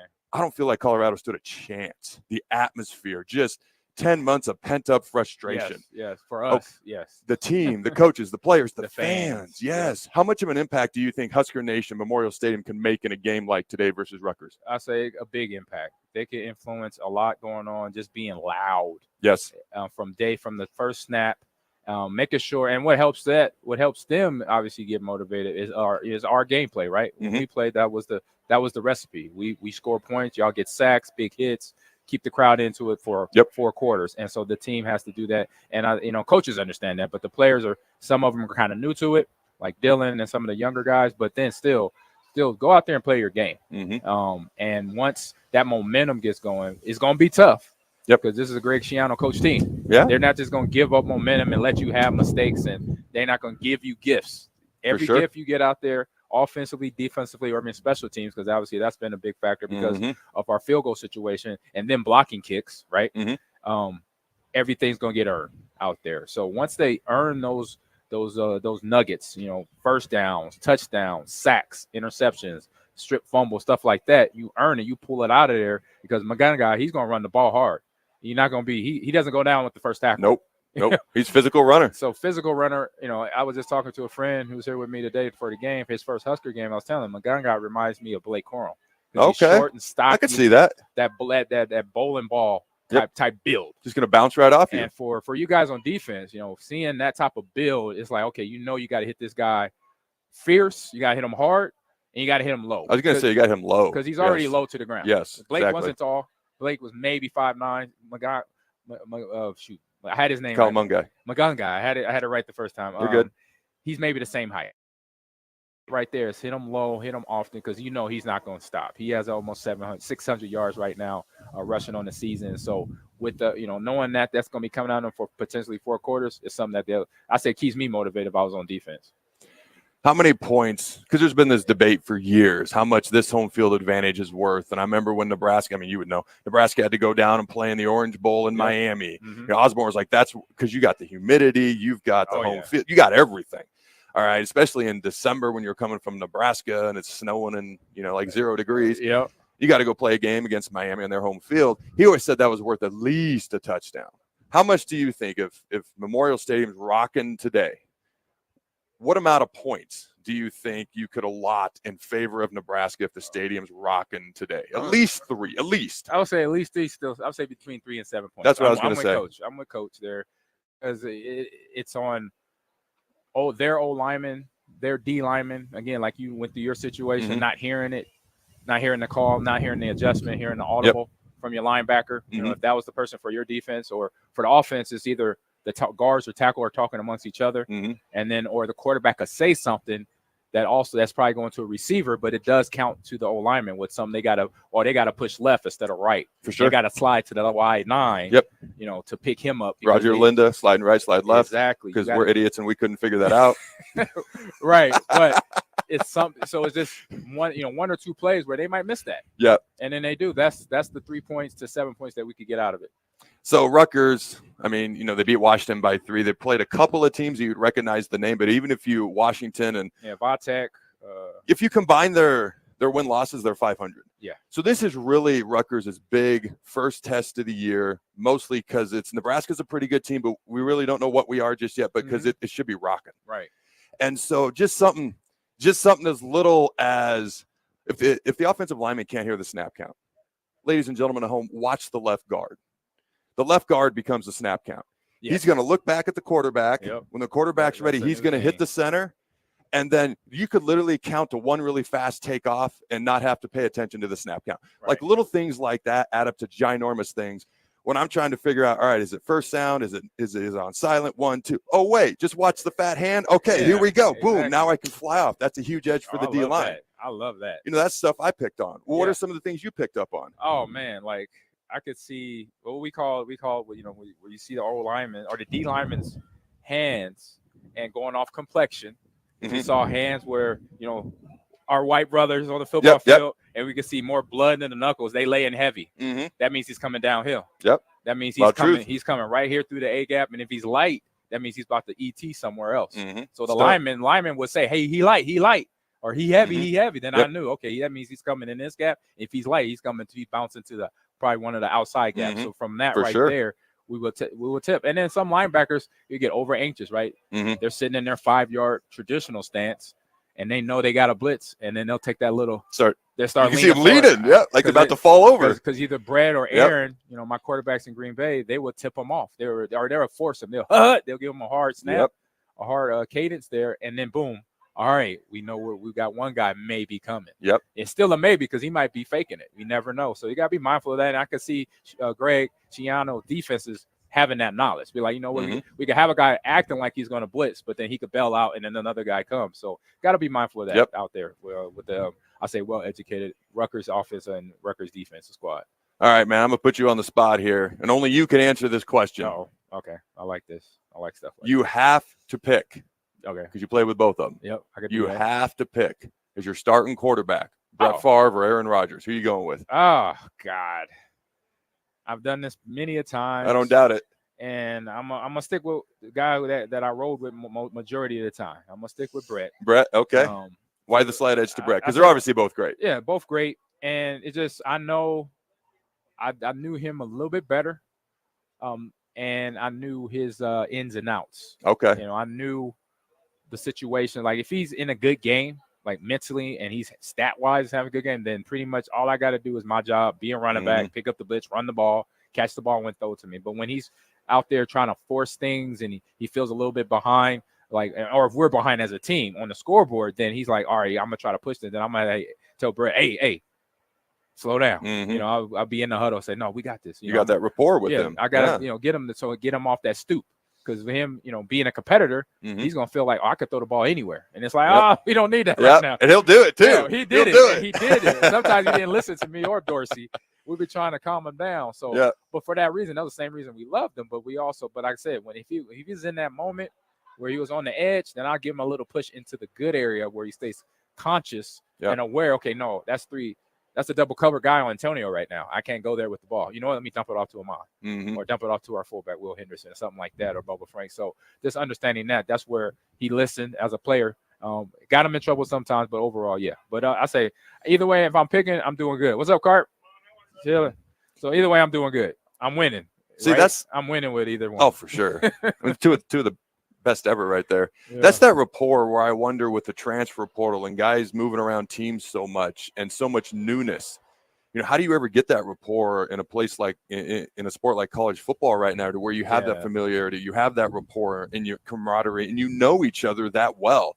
That's a challenge that a lot of teams face. But luckily, throw the bones. Luckily, Nebraska's got so many players coming back. Hopefully, it starts to show itself even more and more throughout the year. Yeah, and that's a dynamic for coaches these days that now has to be a tool. Yep. I mean, if we're coaching right now, you're in the D-line room, you're the D-line assistant coach, and I'm in the running backs room somewhere, and we know that, like what you just mentioned, it's like, man, we got to step our game up. We got to learn. We got to be able to teach the current seniors, sophomores, and juniors that are already here, and then when kids come in from transfer or just from high school, how to break down them barriers of communication and basically say, hey, this is, we going, obviously one, it's going to be us doing it, right? We'll be going to the freshmen, talking to them. Hey, I'm Coach Green. I'm Coach Carricker. Boom, boom, boom, boom. Glad to have you on the team now. And this is how we do it. And showing them by example. Exactly. Say, hey, you're looking here to eventually be a starter, but where you were at, all these guys were. So just know it's a competition. But then two, we're on the same team. For sure. So those guys, when you got a question, if I'm not around, go ask one of the veteran guys in the room. They should know the answer anyway. If they don't help you, you tell me, because I'm like, you should have helped him. They should know the answer. Yeah, they should know the answer. But if they're like being like, oh, I'm the starter, I don't want to lose my job by sharing vital information. I'm like, well, there's a little bit of that too. Let's be honest. It's the two guys we just talked about probably had a little bit of that. A little bit of that. But like I'm saying, but if you're thinking that way, you already lost your job. That's true. That's true. Because I was a person, even so once I became an upperclassman here, Buckalter behind me, Dan Alexander. I knew any injury, I could be gone. Yep. So I was like, those guys need to know what I know. And the same thing when I got to Green Bay, I had Tony Fisher, Najee Davenport right behind me. And again, it was a different game style. Not saying I was better than them, but my game style was different than Tony Fisher. Different style of game, Different style of game for Najee Davenport. But the knowledge had to be the same. For sure. So I made sure I got them guys, and we'd be like, hey, this is what I look at when I'm looking at Bears defense. They got Urlacher. They got Briggs. It's two-jet protection. This is what they're trying to do. And so that their rookie year, they didn't know that stuff. And I was teaching them myself, and also double down. They were getting it from the coach. They were getting it from Edgar Bennett. So that made our team better. For sure. You know, and that's what obviously that's what a tough job here with NIL and transfer portal at the college level sometimes doesn't get all the way implanted. All right, man. I predicted Nebraska 24-20. No. Yeah, I've been tight on this one too. A couple of fans pointed out to me that means I'm predicting we make a field goal. That did not occur to me at the time, but I'm going to stick with the score of 24-20. What do you got, Amon? I think I went. I think I went into the 30s earlier this week. I think I said 31-24. All right. So a touchdown victory, basically. That's what I did. Hey, it could be 3-2. It could be 60-58. I don't care. We just need one more point than them other guys. That's all we need. Just right going there. for 2-3 times. So that was my response. I said, let's make the 6 and let's go for 2. Let's do it every time. Hey, that was my thought. And yeah, I've seen NFL teams do it. I've seen college teams do it. You know, where they had like in the game, the kicker ran into, and then now the kicker's injured for the game, so they had to do it on the spot. Yep. You know, this is a game plan thing because you already know this going in with rule staff, and so yeah, that is a part of the game plan. You know what? We get in field goal range, but we're not in field goal range. If that makes sense, right? We're in field goal range, but we're not. Oh, all of Husker Nation understands what you're saying so right you now. know what I'm saying. So that means, okay, these are the plays. Like I talked about this earlier this week on the drive with the guys, and I said, look, it's going to be now if it's that detrimental of a thing that we're not kicking, we're not protecting well on field goal, I'm gonna have 3 or 4 run plays or 3 or 4 pass plays that I'm gonna resort to. Depends on what I see on the defense. You got to be game plan for it. I got to have a game plan for it because I don't want to not be prepared as a football coach. Hey, man, there was and the name forgets me, and I know we got to go to break, but there was a high school football team in California 10, 15 years ago. They always went for it on 4th down. They always went for 2, and they always onside kicked. I just can't remember. They didn't lose for like a decade, man. Yep. I forget the name, but I might have to Google it after this. I but read that same article. There's something to be said for that. So it is. And you know what? It's something to where you get them to have a different frame of reference. It's that aggressive mindset, too. It is, because right now, but before 10 years ago, nobody went for it on 4th down. Everybody would just 4th inches. Oh, we're punting it. Hey, percentages show if you go for it, you're going to get it. And people have convert, and then the drive and momentum. Once you convert, it's out the sky. It's out the wall. I think this guy named Tim Tebow came along in Florida, and they created a package for him, goal line and short yards. That changed a few things. Yeah, but when you got a Tebow in the backfield, that's different. That makes a difference. All right, Amon, go Big Red, my friend. Yes, we're going to throw it to break. Austin, I'll let you take it away, my friend. Nebraska 24-20. Amon says, what'd you say, 31-24? 31-24. All right. At Jimmy John's, we don't make sandwiches. We make the sandwich of sandwiches. We use fresh veggies because we don't hate salads. We just feel bad for them. We make our sandwiches exactly how you want because you're the one who's eating it. And we bake bread all day, every day because stale bread isn't bread. It's croutons. Sandwich history is written by the victors. Good thing we have legible handwriting. Jimmy John's, the sandwich of sandwiches. Order pickup or delivery on the app. Empower a child today with the Teammates Mentoring Program. Hope is only a conversation away when you choose to share your talent, time, and heart with a child. Together, you can build a relationship based on strengths and chart a brighter future, 1 week at a time. Find out how you can be a mentor by visiting LincolnTeammates.org. Become what you needed as a kid by joining the Teammates Mentoring Program today.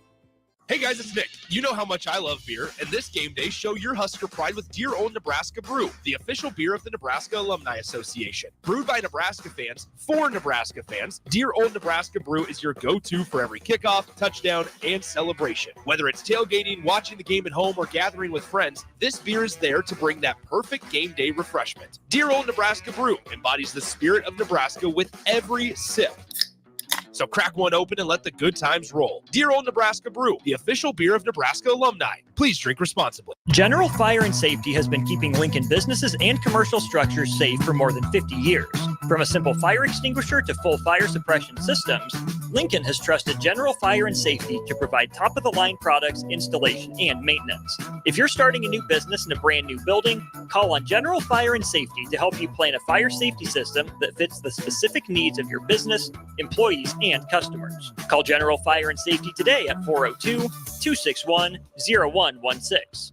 It's the fall sports season, and that means that the school year is back in session and you're planning road trips for Nebraska football games and following your kids around to their different events. Stop telling yourself you'll upgrade your car someday and do it now. Mullen Motors lot is full of great vehicles to take home so you don't have to worry about your current car struggling through another season. Come check out their lot just north of 48th and Lake and find your next ride. As your fall schedule gets busy, you'll need a reliable way to get to your destinations. Mullen Motors. No taglines, just quality vehicles. Mullen Motors.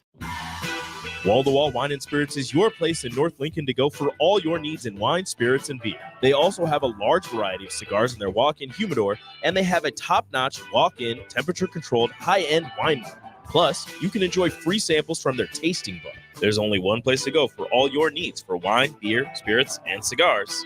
Wall-to-Wall Wine and Spirits on North 27th Street in Lincoln.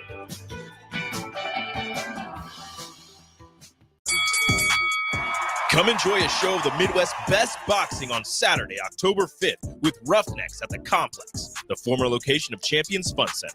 8 bouts are scheduled for the night, including the main event of Dwayne Johnson and Jack Lawless Frericks in the professional middleweight championship bout. Doors open at 6 p.m. with first bout at 7 p.m. Learn more about the boxers and buy tickets at thecomplexlincoln.com. Ready to hit the road in style? Liberty First Credit Union is revving up your ride with unbeatable auto loan specials. Cruise away with rates as low as 4.79% APR for 48 months on a 2020 or newer vehicle. Need a longer term? No worries. They've got you covered with 4.89 APR for 60 months and 4.99 APR for 72 months. Hurry, these rates are cruising fast, so don't get left in the dust. Visit libertyfirstcu.com. Credit factors apply. Rates, terms, and conditions subject to change. It's game day at Raising Cane's. If you want to order like a champ, it's action off the field you need to focus on. The only play you're running is chicken. So what combo are you picking? Make it a perfect season.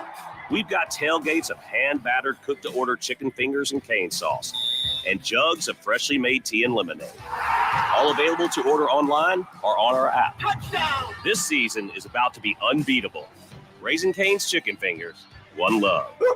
Perch Merch is your one-stop shop for all your printing and promotional needs in Lincoln, Nebraska. They specialize in screen printing, embroidery, vehicle wraps, window wraps, print collateral, promotional products, and signage. At Perch Merch, they are committed to delivering high-quality products and exceptional customer service. Their experienced team of designers and printing professionals will work with you every step of the way to ensure that your vision is realized. Call for a quote today at 402-217-5212 or go to perch-merch.com.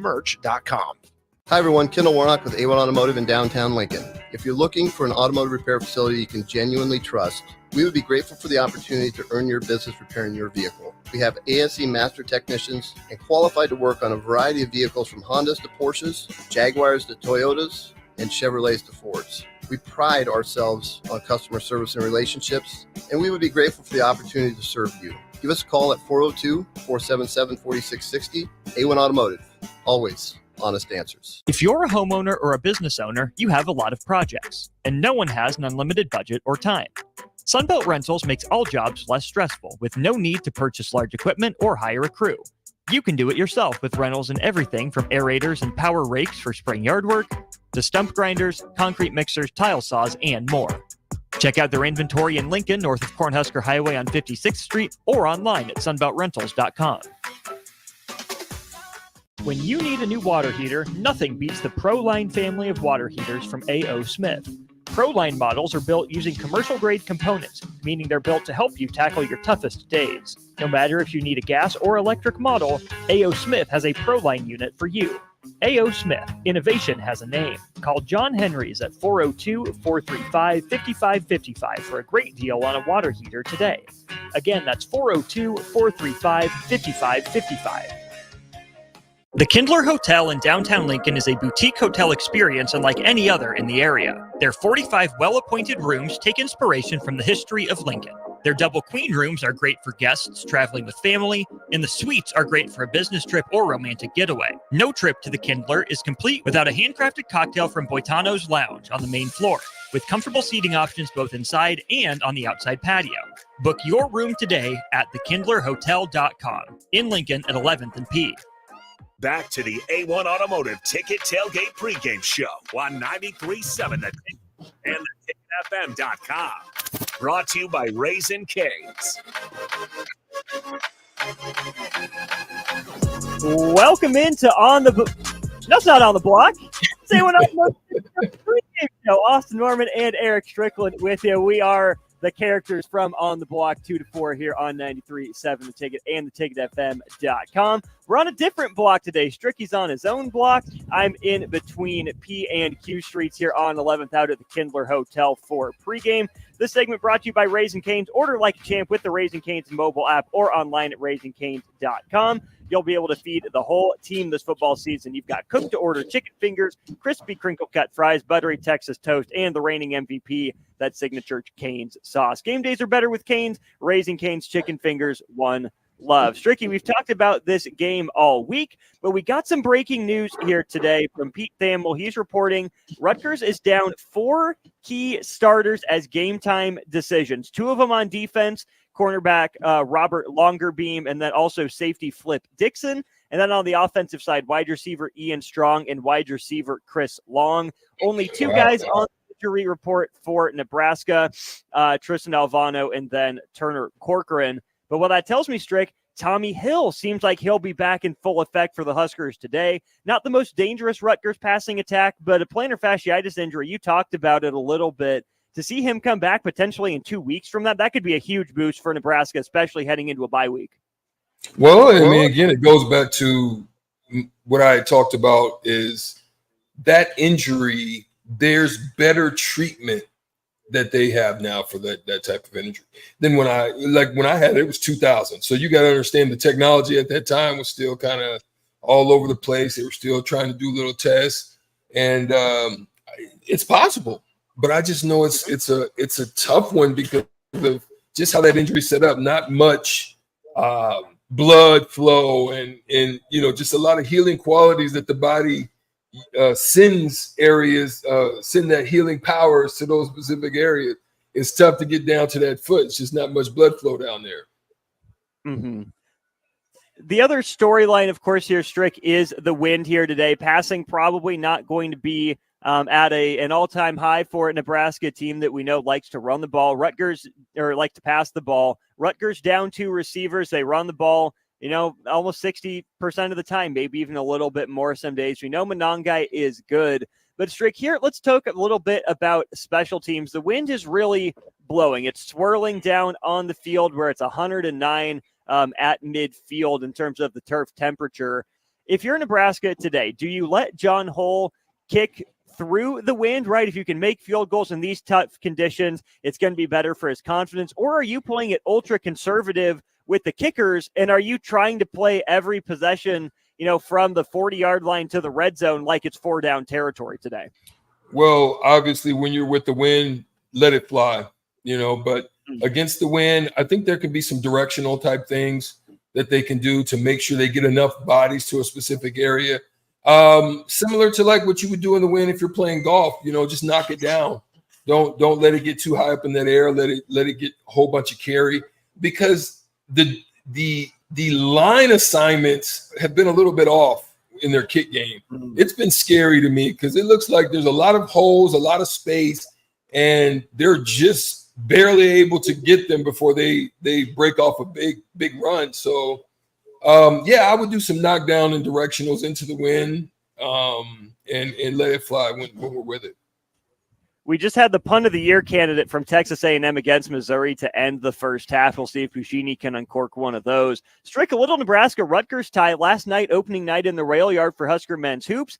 Gavin Griffiths wins the 3-point shootout. He beats Connor Esijan. Is that a good sign for Nebraska that the Rutgers transfer won the 3-point shootout, or is that a bad sign? Maybe he's a secret agent. The Huskers are on upset alert against Rutgers today. Oh, I think he's a good omen. Let's just say that. The fact that he won, I think it's a good omen that whatever that mojo that they were working with has been transferred to us, and he came by way of the transfer portal. There it is. I like it. I like it. I like it. Transfer at quarterback for Rutgers, Ethan Kaliak. Man, a stud running back, Kyle Monongai, defensive lineman Aaron Lewis, the key names to know out there. Nebraska pretty much back to full strength. Just 2 guys listed on the injury report. Rutgers has 11 players as questionable today. Stricky, one more time, remind people of the movie that you think today needs to look like for Nebraska against Rutgers, and then also your score prediction.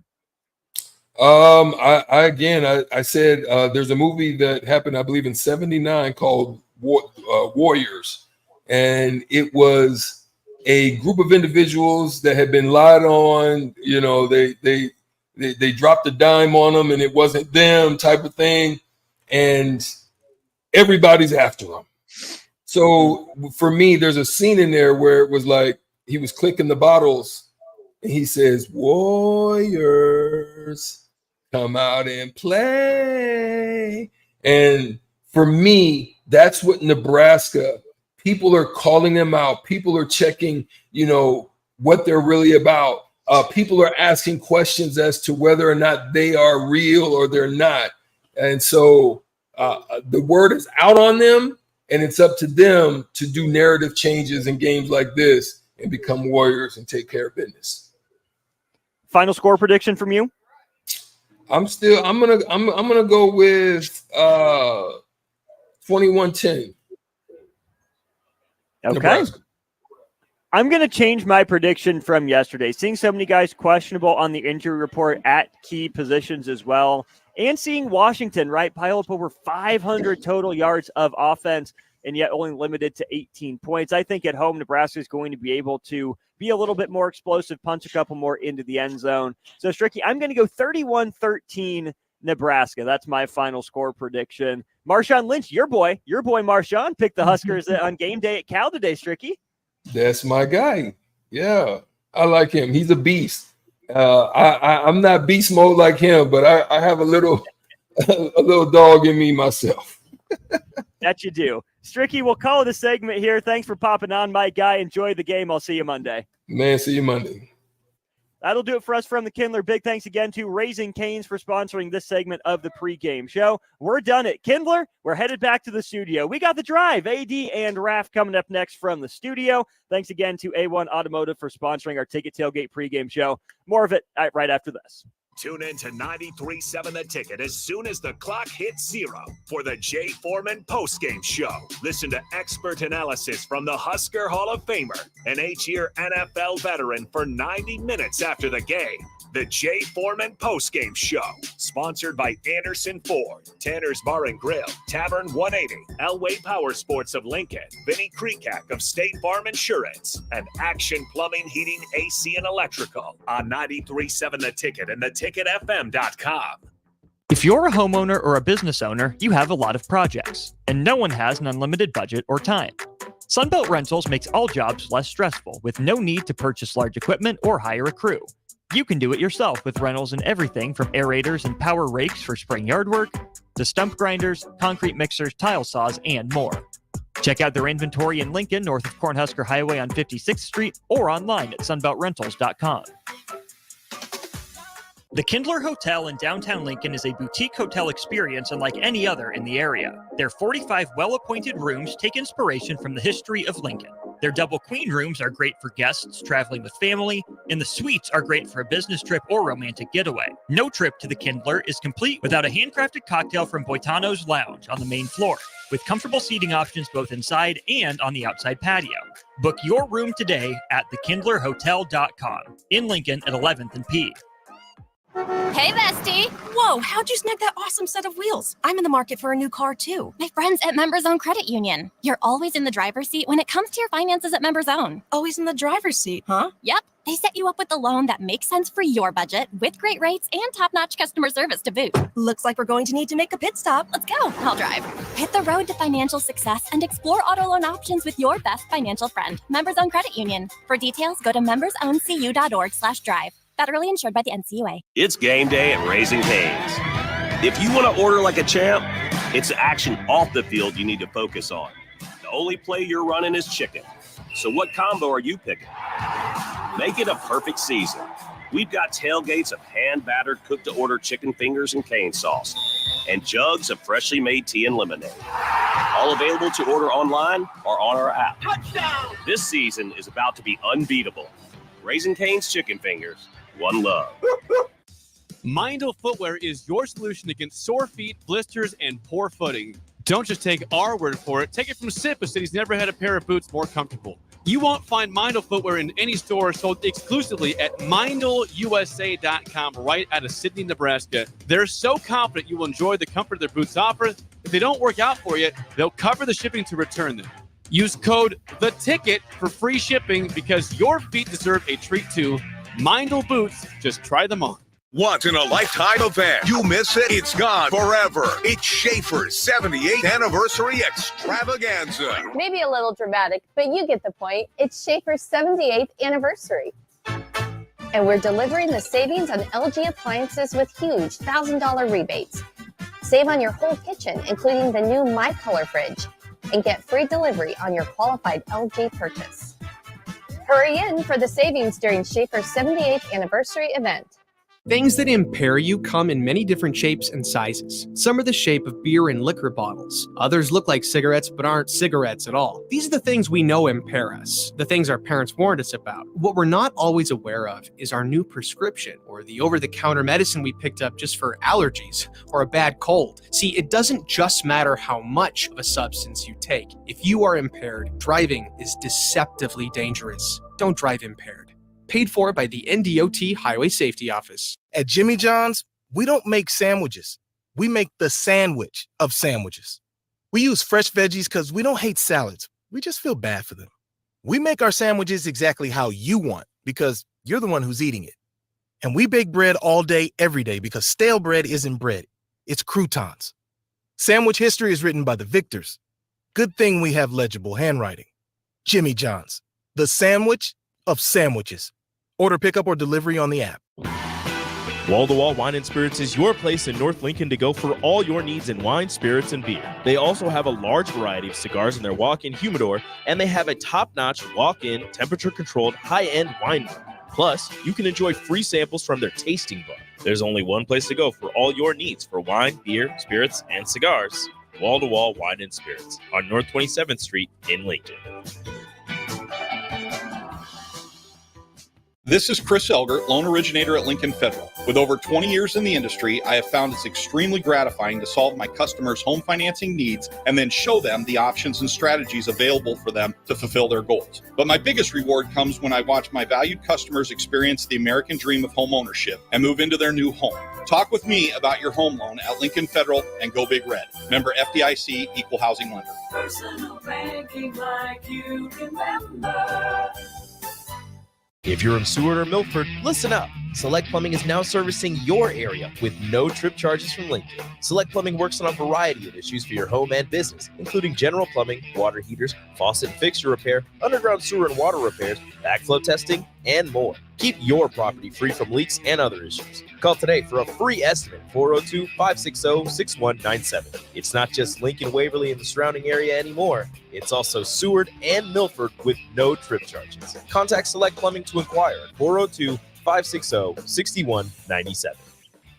All right, Rico, let's do the final checklist before we head out. We have a lot of people coming to the tailgate today. I'm ready. Burgers? Check. Chips? Check. Icy cold beer? Check. Except this one. I'm forgetting something. Wait a second. Where's the Führer's cheese spread?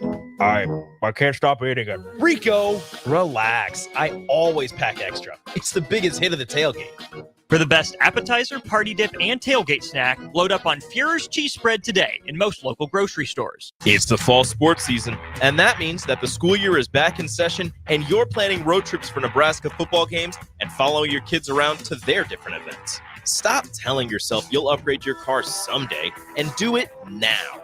Mullen Motors Lot is full of great vehicles to take home so you don't have to worry about your current car struggling through another season.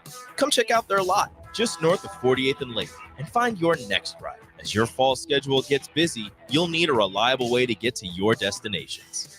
Mullen Motors. No taglines, just quality vehicles. Mullen Motors. Back to the A1 Automotive Ticket Tailgate Pregame Show on 93.7 The Ticket and theticketfm.com.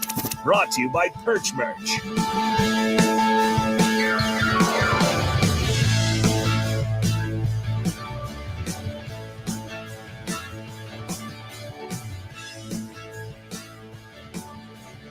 All right, everybody, we are back again. This is the A1 Automotive Ticket Tailgate Pregame Show. This segment is proudly sponsored by Perch Merch. Perch Merch is your one-stop shop for all your printing and promotional needs in and around Lincoln, screen printing, embroidery, vehicle wraps, and more. Go to perchmerch.com. And speaking of Perch Merch, we got Raf's Roadies t-shirts. We have them. Raf, I like the t-shirts, man. I like the Raf Roadies, and I like you have the golf clubs on there as well. Golf clubs. Yes. We have a skull with a helmet. No link. Raf, how do they get them, man? Well, right now, Rebecca's working on it, so you will be able to go online probably here in the next day or so, and you can go purchase them online at theticket.com. I like the t-shirt, Raf. I like the skull and bones. Yep. I like the GC right there. You got The Raf's Good Roadies Take, right there. Raf's Roadies, and then Raf's Good Take on the bottom, because at the end of the day, why do we do radio AD? We have fun, man. Have fun. We have fun. Trying to brighten people's days. Right. Harrison, I'm going to ask you this, man. I'm bringing it back to Harrison a little bit. Harrison, how fun is this on game day, man? Because we see everybody walking. It's 1040 O Street. Mm-hmm. First of all, folks, come down 1040 O. There's the Mill Coffee Shop. Come in, have a cocktail, a beer, or just hang out as far as that goes. Yes. But Harrison, you've been here since what time? Man, we're going on 2 years. 2 years about now. I just want to say that we've Already got here at 6 a.m. today. Harrison's always here. Late nights with Harrison. Amen. Yeah. No, it's awesome. But to go on the point you're saying, I mean, like, let's just be real. That's why we're here. Yeah, that's why we moved down here, absolutely. because we knew on game day it's just a whole nother environment. It's And a different big beast. part of why we're down here. It's a different beast. You guys, going into today's game, you have, and Raph, I want to talk about, because we haven't talked about, it's the over, here's what I want to say. We've talked about Raiola a lot, but Raph, being a former quarterback that you are, yes, how special is Dylan Raiola? He is, other than Tommy Frazier, he's the greatest quarterback in the history of Nebraska football. Are you standing by that? Yep. Harrison, are you standing by that? That scares me a little bit. I love Raiola, but we got another Heisman winner there. I don't want to be thrown under the bus here. No, I love. So are we standing by that? I love EC. I love EC, but what EC was, he was a different type of quarterback. He was an absolutely. option running quarterback. If we're talking about the position of quarterback, that he is going to be Nebraska's first round quarterback taken in the draft. When he leaves Nebraska, hopefully he stays for at least 3 years. Prayers. It'll be Tommy Frazier and Dylan Raiola talked about as the greatest quarterbacks in Nebraska football history. Harrison, help me out on that, because Tommy Frazier was a monumental. Now, I'll never forget this. Tommy will always be number one, because no one's going to put up what Tommy did over his period of time. I mean, you look at every year, he pretty much, he looked at his freshman year. If you don't lose to Iowa State, you're playing for a national championship his freshman year. Sophomore year, should have won a national championship. AD has some strong feelings about that game against Florida State. Yeah, a lot of strong feelings about that game. And then, what's crazy about this too is how history could have changed a little bit, because remember, Tommy petitioned the NCAA to get a medical hardship here, which they denied. Mm-hmm. So there was a possibility that Tommy could have came back and played that 96 season. So you're looking at a guy that probably should have had 3 national titles, if not 4. So Harrison, I'm going to ask you this. Harrison, how old are you, man? 25, quarter of a century. What do you remember about T. Frazier? The YouTube videos is what I remember. So Harrison, I'm going to ask you this, man. So was Tommy where he was, and when you look at Raiola where he's at, where does that sit with you? Sitting with Raiola right now, I mean, he's got all the talent in the world. Is the part is I don't want to write history ahead of itself here. I want to see it continue in progress. And like Raph said, if he's here for 3 years, but it comes down to success. You got to be a winner. And the more wins he gets here at Nebraska, that's what's going to define his legacy. Even if he's a fantastic player and all the stats back it up, if Nebraska's not winning at a dominant level, he's not going to go down as, that quote unquote generational quarterback, at least around the national media. We'll recognize him for what he is. But it's about winning at the end of the day. That's how you become great, and that's how you become remembered. We got Austin. We got a party. We got Austin and Rico outside. I'm so mad at Austin right now. With the golf cart right there. They're getting it in. Austin and Rico. So mad. Big shout out to those guys. You know what? Harrison, you said generational quarterback.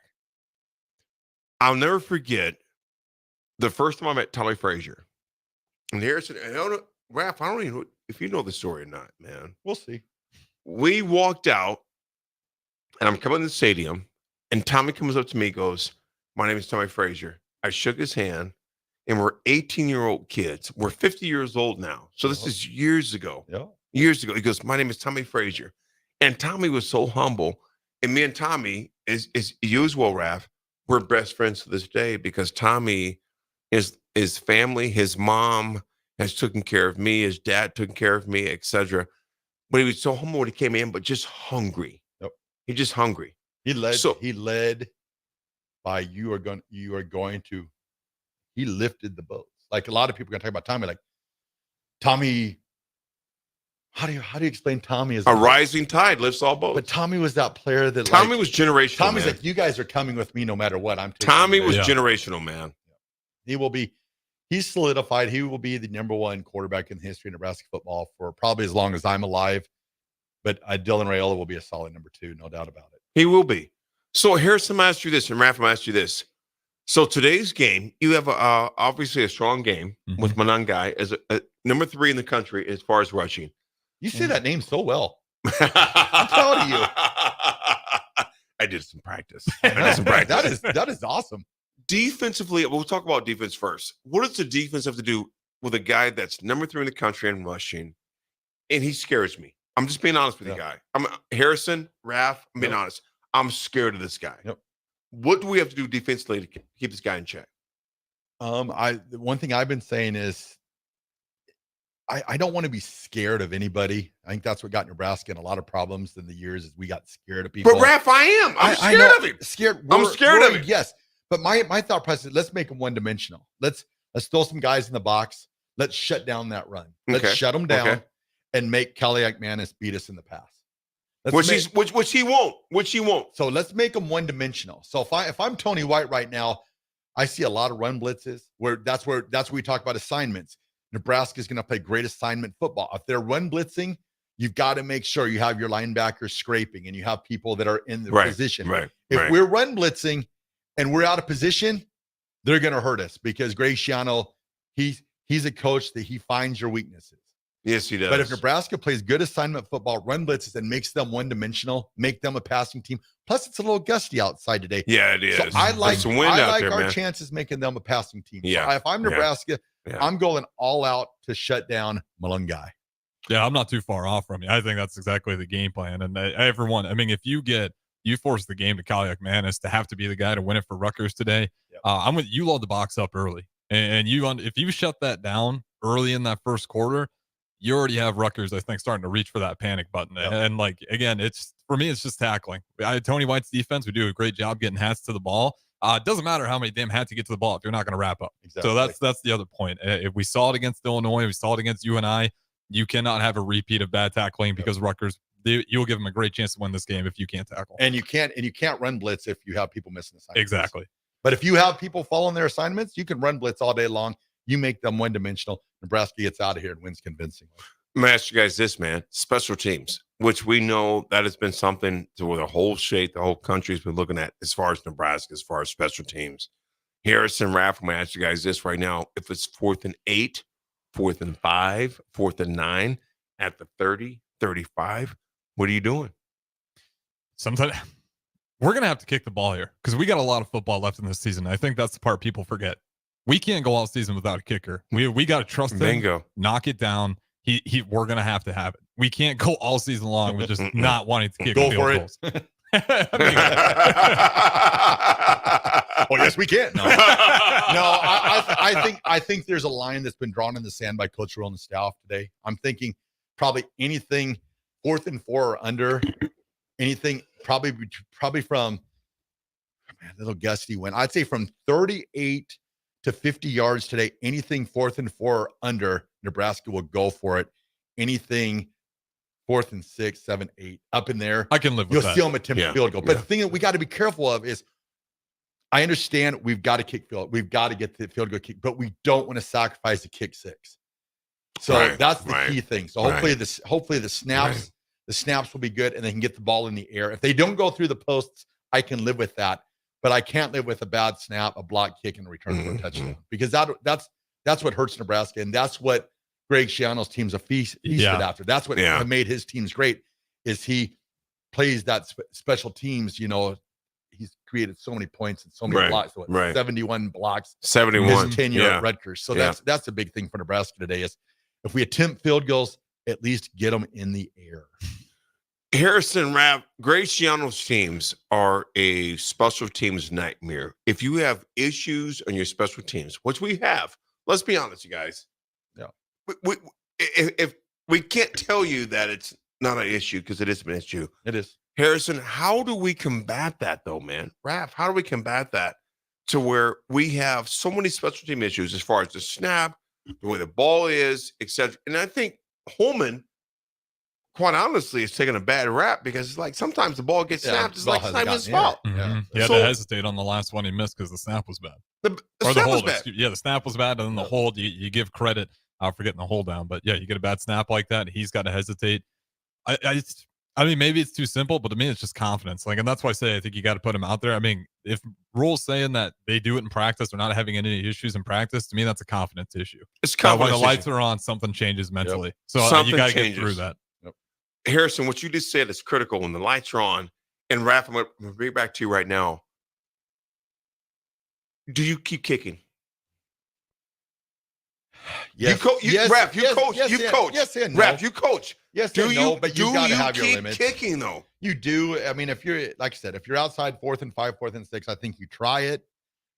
But this goes back to a lot of the stuff. Like I always talk in spring games. Like we talked for so many years of spring games. I'm like, run your full special teams in the spring game, because you got 60,000 people there. Give them when the lights are on. Mm-hmm. That's why spring games for me, I look at the defense and offense, it's very vanilla, but special teams is something you can practice. And that's one thing that it should be something that I think in spring games in the future, it's got to be focused on, is get those field goal kickers out there and get them working with the crowd and the crowd and the lights. And the key thing is he'd spoken in his press conference about how they try to snap the ball and they want the strings to be in the right position. I'm to the point now, like, how about we get the ball back there and we'll have the kicker, spin it, just get the consistency. Let's get the ball back there first. Once we get to that point, then we can worry about where the holder catches the ball with the strings. But I'd say today, I go back to, I mean, I want them to work through these kicking issues, but I don't want them to put us in a hole, on a block kick that's returned back for a touchdown, because nothing changes the momentum of a football game like something like that. Absolutely. Guys, we got to get out of here. But real quick, score predictions. What do we got? You know what, Raph? What's your score? I'm mad at Austin because he stole my score, but I feel like he was listening to the drive when I predicted it on Friday. So I'm going 31-13 Nebraska. 31-13 Nebraska. Raph has. I have 28-21 Nebraska taking care of business. Perch Merch is your one-stop shop for all your printing and promotional needs in and around Lincoln. Screen printing, embroidery, vehicle wraps, and more. Go to perchmerch.com. My score is 28-21. Folks, we have plenty more action coming up to you right now at 9 September. We'll be right back. Perch Merch is your one-stop shop for all your printing and promotional needs in Lincoln, Nebraska. They specialize in screen printing, embroidery, vehicle wraps, window wraps, print collateral, promotional products, and signage. At Perch Merch, they are committed to delivering high-quality products and exceptional customer service. Their experienced team of designers and printing professionals will work with you every step of the way to ensure that your vision is realized. Call for a quote today at 402-217-5212 or go to perch-merch.com. This is Lincoln's home for sports talk on the FM dial. Also online at theticketfm.com. On the internet. KNTK FM Firth, 93.7 The Ticket. Sandwiches. We make the sandwich of sandwiches. We use fresh veggies because we don't hate salads. We just feel bad for them. We make our sandwiches exactly how you want, because you're the one who's eating it. And we bake bread all day, every day, because stale bread isn't bread. It's croutons. Sandwich history is written by the victors. Good thing we have legible handwriting. Jimmy John's, the sandwich of sandwiches. Order pickup or delivery on the app. Tune in to 93.7 The Ticket as soon as the clock hits 0 for the Jay Foreman postgame show. Listen to expert analysis from the Husker Hall of Famer, an 8-year NFL veteran, for 90 minutes after the game. The Jay Foreman postgame show, sponsored by Anderson Ford, Tanner's Bar and Grill, Tavern 180, Elway Power Sports of Lincoln, Vinnie Kreekak of State Farm Insurance, and Action Plumbing, Heating, AC, and Electrical on 93.7 The Ticket and theticketfm.com. Come enjoy a show of the Midwest best boxing on Saturday, October 5th with Roughnecks at the Complex, the former location of Champions Fun Center. 8 bouts are scheduled for the night, including the main event of Dwayne Johnson and Jack Lawless Frericks in the professional middleweight championship bout. Doors open at 6 p.m. with first bout at 7 p.m. Learn more about the boxers and buy tickets at thecomplexlincoln.com. It's game day at Raising Cane's. If you want to order like a champ, it's action off the field you need to focus on. The only play you're running is chicken. So what combo are you picking? Make it a perfect season. We've got tailgates of hand-battered, cooked-to-order chicken fingers and cane sauce, and jugs of freshly made tea and lemonade. All available to order online or on our app. Touchdown! This season is about to be unbeatable. Raising Cane's Chicken Fingers. One love. Attention students and anyone else looking for a great deal. Sun Valley Lanes and Games has the ultimate weeknight special. For just $15.95, enjoy unlimited bowling, lucky putt mini golf, and laser tag. Flash your college ID at check-in to receive $2 off your admission. It's the perfect way to unwind Sunday through Thursday nights. Check out sunvalleylanes.com for hours and availability. Sun Valley Lanes and Games, located at 321 Victory Lane. Lincoln's best place to meet, eat, and compete. Sun Valley. Hey guys, it's Nick. You know how much I love beer, and this game day, show your Husker pride with Dear Old Nebraska Brew, the official beer of the Nebraska Alumni Association. Brewed by Nebraska fans, for Nebraska fans, Dear Old Nebraska Brew is your go-to for every kickoff, touchdown, and celebration. Whether it's tailgating, watching the game at home, or gathering with friends, this beer is there to bring that perfect game day refreshment. Dear Old Nebraska Brew embodies the spirit of Nebraska with every sip. So crack one open and let the good times roll. Dear Old Nebraska Brew, the official beer of Nebraska alumni. Please drink responsibly. General Fire and Safety has been keeping Lincoln businesses and commercial structures safe for more than 50 years. From a simple fire extinguisher to full fire suppression systems, Lincoln has trusted General Fire and Safety to provide top-of-the-line products, installation, and maintenance. If you're starting a new business in a brand new building, call on General Fire and Safety to help you plan a fire safety system that fits the specific needs of your business, employees, and customers. Call General Fire and Safety today at 402-261-0116. The Kindler Hotel in downtown Lincoln is a boutique hotel experience unlike any other in the area. Their 45 well-appointed rooms take inspiration from the history of Lincoln. Their double queen rooms are great for guests traveling with family, and the suites are great for a business trip or romantic getaway. No trip to the Kindler is complete without a handcrafted cocktail from Boitano's Lounge on the main floor, with comfortable seating options both inside and on the outside patio. Book your room today at thekindlerhotel.com in Lincoln at 11th and P. Wall to Wall Wine and Spirits is your place in North Lincoln to go for all your needs in wine, spirits, and beer. They also have a large variety of cigars in their walk-in humidor, and they have a top-notch walk-in, temperature-controlled, high-end wine bar. Plus, you can enjoy free samples from their tasting book. There's only one place to go for all your needs for wine, beer, spirits, and cigars. Wall to Wall Wine and Spirits on North 27th Street in Lincoln. Landmark Implement helps you put dirt in its place with increased accuracy and greater speed thanks to the John Deere Smart Grade. This fully integrated 3D grade control system boosts job site productivity and reduces labor costs with fewer passes and less wasted material, meaning more bids won and higher margins. No masts, no cables, just clear views of the job site. Visit your local Landmark Implement today and discover the profit-boosting power of the Smart Grade and experience the Landmark difference. Hi everyone, Kendall Warnock with A1 Automotive in downtown Lincoln. If you're looking for an automotive repair facility you can genuinely trust, We would be grateful for the opportunity to earn your business repairing your vehicle. We have ASE master technicians and qualified to work on a variety of vehicles from Hondas to Porsches, Jaguars to Toyotas, and Chevrolets to Fords. We pride ourselves on customer service and relationships, and we would be grateful for the opportunity to serve you. Give us a call at 402-477-4660. A1 Automotive, always honest answers. Hey everyone, Lance here with Black Label. We specialize in creating custom crafted decks, pergolas, patio covers, and more. Plus, our retractable screens, gazebos, and patio enclosures create the ultimate outdoor retreat. With over 50 years of combined experience, we're not just builders, we're creators of unforgettable memories. Call them today at 402-730-6333 or visit blacklabelbuilt.com for a free consultation. Let's turn your backyard dreams into reality. Black Label Built, built to serve, built to last. Back to the A1 Automotive Ticket Tailgate Pregame Show on 93.7 The Ticket and theticketfm.com. Brought to you by Select Plumbing. All right, welcome back into the A1 Automotive Ticket Tailgate Pregame Show. This segment is sponsored by Select Plumbing, now servicing Seward and Milford, in addition to Lincoln, Waverly, and the surrounding area. For any plumbing issues, call Select Plumbing at 402-542-5319. Again, that's 402-542-5319.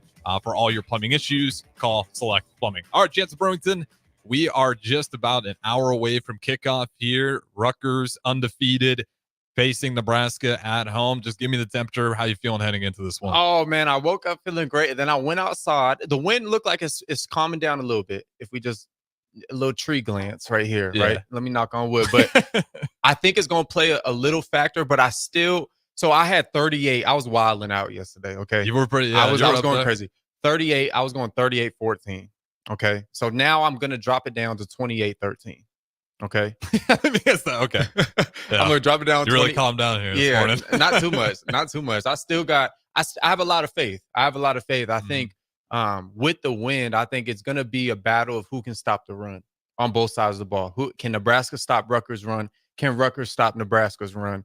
But I think Nebraska has another element in Dylan Raiola. I know it's a little windy, right? But that's not going to affect, a 15, 20-yard throw, right? These are more so affecting the deeper balls, the 30 or 40-yard, putting a higher arc on it, letting the wind take it, right?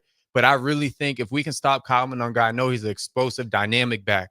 He's kind of a bruiser in a way. He's averaging 6 yards a carry. Man, he's a beast. He's a bruiser. He's gonna fall forward. He's not a guy who if you stalemate him at the line, he's always going to fall forward, try to get those extra yards. He's only had 2 runs this year where he has been tackled behind the line of scrimmage. Are you serious? Only 2 tackles for loss on the entire season. Well, he about to have like 3 or 4 today, Harrison. That's what I'm saying. Come on. I'll tell you, this is where I'm at with Tony White and this defense and why I feel so good about Nebraska today, because I'm going to stay on my projection. I'm still saying 35-10. I still think it's a big Husker win, and we'll see when it comes out here. Tony White has proven when you got a one-dimensional offense, you're going to struggle to face that black shirt defense. I give Tony White. I mean, we've seen it game after game where Illinois was the first team we had where they a little bit. They can run the ball, and Luke Altmaier, he's not an absolute deep threat, but he's good enough in the moderate short throws to keep you honest. If you don't have a quarterback that can keep you honest, Tony White's abused that system. Or if you got a weak run game and you're totally relying on the passing game like Colorado, like teams that don't have a lot of weapons, bells, whistles, whatever you want to call it, Tony White's black shirts have dialed it up. So I think you load the box, and if you can shut down the run early, and this is why I think my projection, a big part of that is you are able to shut it down early, then you have Rutgers hitting the panic button. They don't want to throw already, and especially throwing in today's win, that could be a long day. Yeah, so you're talking about schematically, I want to talk about the X and O's real quick. This is what you want to do if you're Tony White, and this is what I'm assuming is already going to happen because he's such a smart DC. Going to want to load this box. What does load the box mean? Within the tight end, imagine from the left tackle to the right tackle, about a 4-yard gap right there. You want to load as many people in there. Why? Because it causes McManus. That's his name, right? Yeah. Kind of, right? Yeah. McManus. Callie McManus. Callie McManus. Okay. So with the receivers on the outside, you're going to force them to make plays, and you're going to also force Kyle or whatever his name is. Number 15. He's number 15. The QB from Rutgers. The QB from Rutgers. The QB from Rutgers. You got to force him to make plays, throw the ball. You have to make him throw the ball because that's how you win this game. I'm predicting 2 or 3 picks today. Oh, Yeah, yeah. I don't know if he throws them many. I mean, he's at But 15 to 17 throws probably where I see him. But this is the thing though. If we take away this run, if we load the box in, he's gonna have to throw it. He's gonna have to. If Monungai at halftime has 34 yards and 15 or 18, if it goes 18 for 34 rushing yards, you got to throw the ball. You got to throw the ball. And now the black shirts get to just get to play pitch and catch back there. Yeah, and I think we'll see him try to take off and get the first downs with his own legs quite a few times today. Make him regret it. Contain's going to be a big picture, a big thing. We saw that with Illinois. They got weak on contain in multiple instances where, a lot of it you're just getting bullied inside. You start sucking in a little bit, and then all of a sudden, I'm blinking of an eye. That was that first overtime play where it's just right to the outside. Wasn't necessarily a bad defensive call, but the defense was just not playing honest. And they got exposed for it. And then because I can't remember who was on the edge on that, but they shot inside.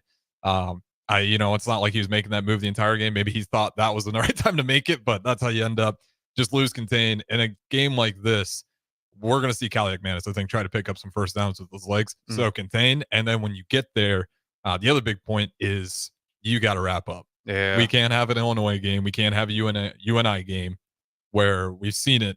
This team, they're great at getting hats to the ball, but if you're going to whiff, especially against, Monungai, if he's in there, you don't want to let your safety out there dealing with that. Yeah, you want to gang tackle. You want to have as many people at the football. You want to see whether we're wearing red jerseys. You want to see as many red jerseys at the football, flying to the football. If one guy is, holding up Monungai, you want to have 2 or 3 guys in flying in, ripping at the football. Want to see some takeaways. And here's another thing. The quarterback for Rutgers is going to be used in the run game. Okay. So he's going to, he's going to be used in the run game, whether it's, the flying guys in motion, arcing around on some QB keeps, some split zone keepers, things like that. So you got to be cued in on all facets. You got to be cued in on Monungai, of course, right? But you got to be cued in on the QB as well, because there are going to be some situations where it looks like Monungai is going to get the football and he's going to keep it and try to seal the edge with their big old tight end. And this tight end is a former defensive end, so I wouldn't be I would be super surprised if we see him a lot in the passing game. They like to use him, blocking these defensive end, blocking these linebackers. So it's gonna be a fun matchup. This defense has his hands full, but with the right game plan and the right mentality and the right execution, I really think Nebraska's defense can get it done. Yeah, we did have a question here. Someone's asking, what does Rutgers' run defense look like? Currently, they're 98th in the country out of 117 rushing attempts. They've given up about 691 yards, which they're giving up. We talked about Monungai almost getting about 6 yards. It's about 5.9 per carry.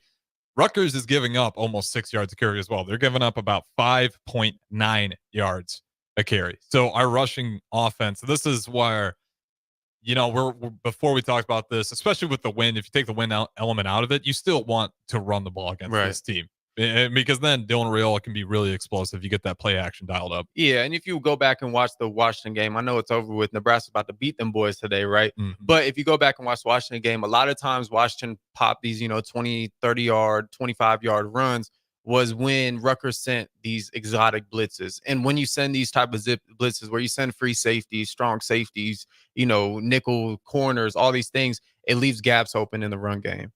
So if Nebraska can capitalize on those moments, you got the in-ear headsets, the coach can talk to you until 15 seconds, right? Mm-hmm. So maybe if the OC, if Satterfield sees, some type of field pressure, some type of zone pressure, whatever it is, simulated pressure, running into that might be the best thing for Nebraska today. Yeah. And that's the part where it goes back to the Emmett Johnson thing, right? Who's the guy on this running back room who I think is the best at identifying those gaps, identifying where the open space is, and when to just hit that vertical line and stop chasing the open space, knowing like, okay, there's the gap. If I force these defenders to close out at this angle and I just stay vertical, I can beat them at that angle. I think Emmett Johnson's the best guy for that. So again, when you're talking about bringing those exotic blitzes, whether it's the corner coming in, bringing the safety downhill, Emmett Johnson's really good at picking that stuff up. And I think he's one of the guys where, 15 attempts is what I at least hope to see. If it's more than that, I'm not going to complain. And this doesn't say, Dante, we're going to drastically cut him off. Right. No, that's a good 1-2 punch. Don't get me wrong. Maybe Dante's explosiveness is something that will serve him well in this Rutgers game, especially if they're bringing in those blitzes and there's open holes there. But I think you give both those guys a shot. I still like Emmett Johnson in that role, but you could bump up his carries. You take a few away from Dowda, but you still give him a large portion of the game. Where are you at with this running back room? What do you want to see? Yeah, so I mean, in an ideal situation, I would love for Dante to get the first drive. Yeah, because I think he's a bruiser. I think he breaks down the defense, and then I love for Emmett to get the second drive. I think Emmett is our most dynamic runner, meaning he can make people miss at the first level, second level, and he has breakaway speed. Right. That's what I want to see from a running back. But also, you got Ramir Johnson. We on this show we call him lightning in a bottle. He really is. I mean, he doesn't need Ramir's a guy who doesn't need 20 carries to get to 70 to 100 yards. He can do that on 8 carries. Why? Because he's so explosive, and also he's used in the passing game as well. Mm-hmm. He's his receiving yards. I believe he's well over 100 receiving yards.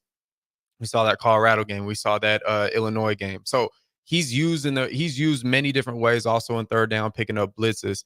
This running back room is going to have a handful. I would even go as far to say that whoever's running back room has the more dominant performance is probably the winner of the game. Yeah, and we're leaving out one of the best guys in that running back room we haven't even talked about yet, the jet sweep assassin. Come on. Ja'Cory Barney.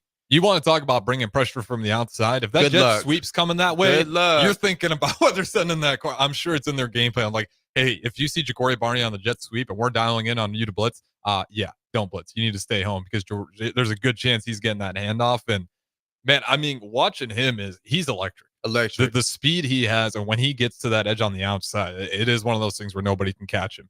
If you give him that, if he's got enough room and those first few blocks are good, which again, you got to give credit to Banks and Nayor for what they've been able to do. I mean, those jet sweeps don't work if we don't have big enough wide receivers out there on the edge to get those initial blocks. So those guys, not only for what they're able to do, I think Banks is right now leading us in receiving touchdowns. Nayor's not too far behind.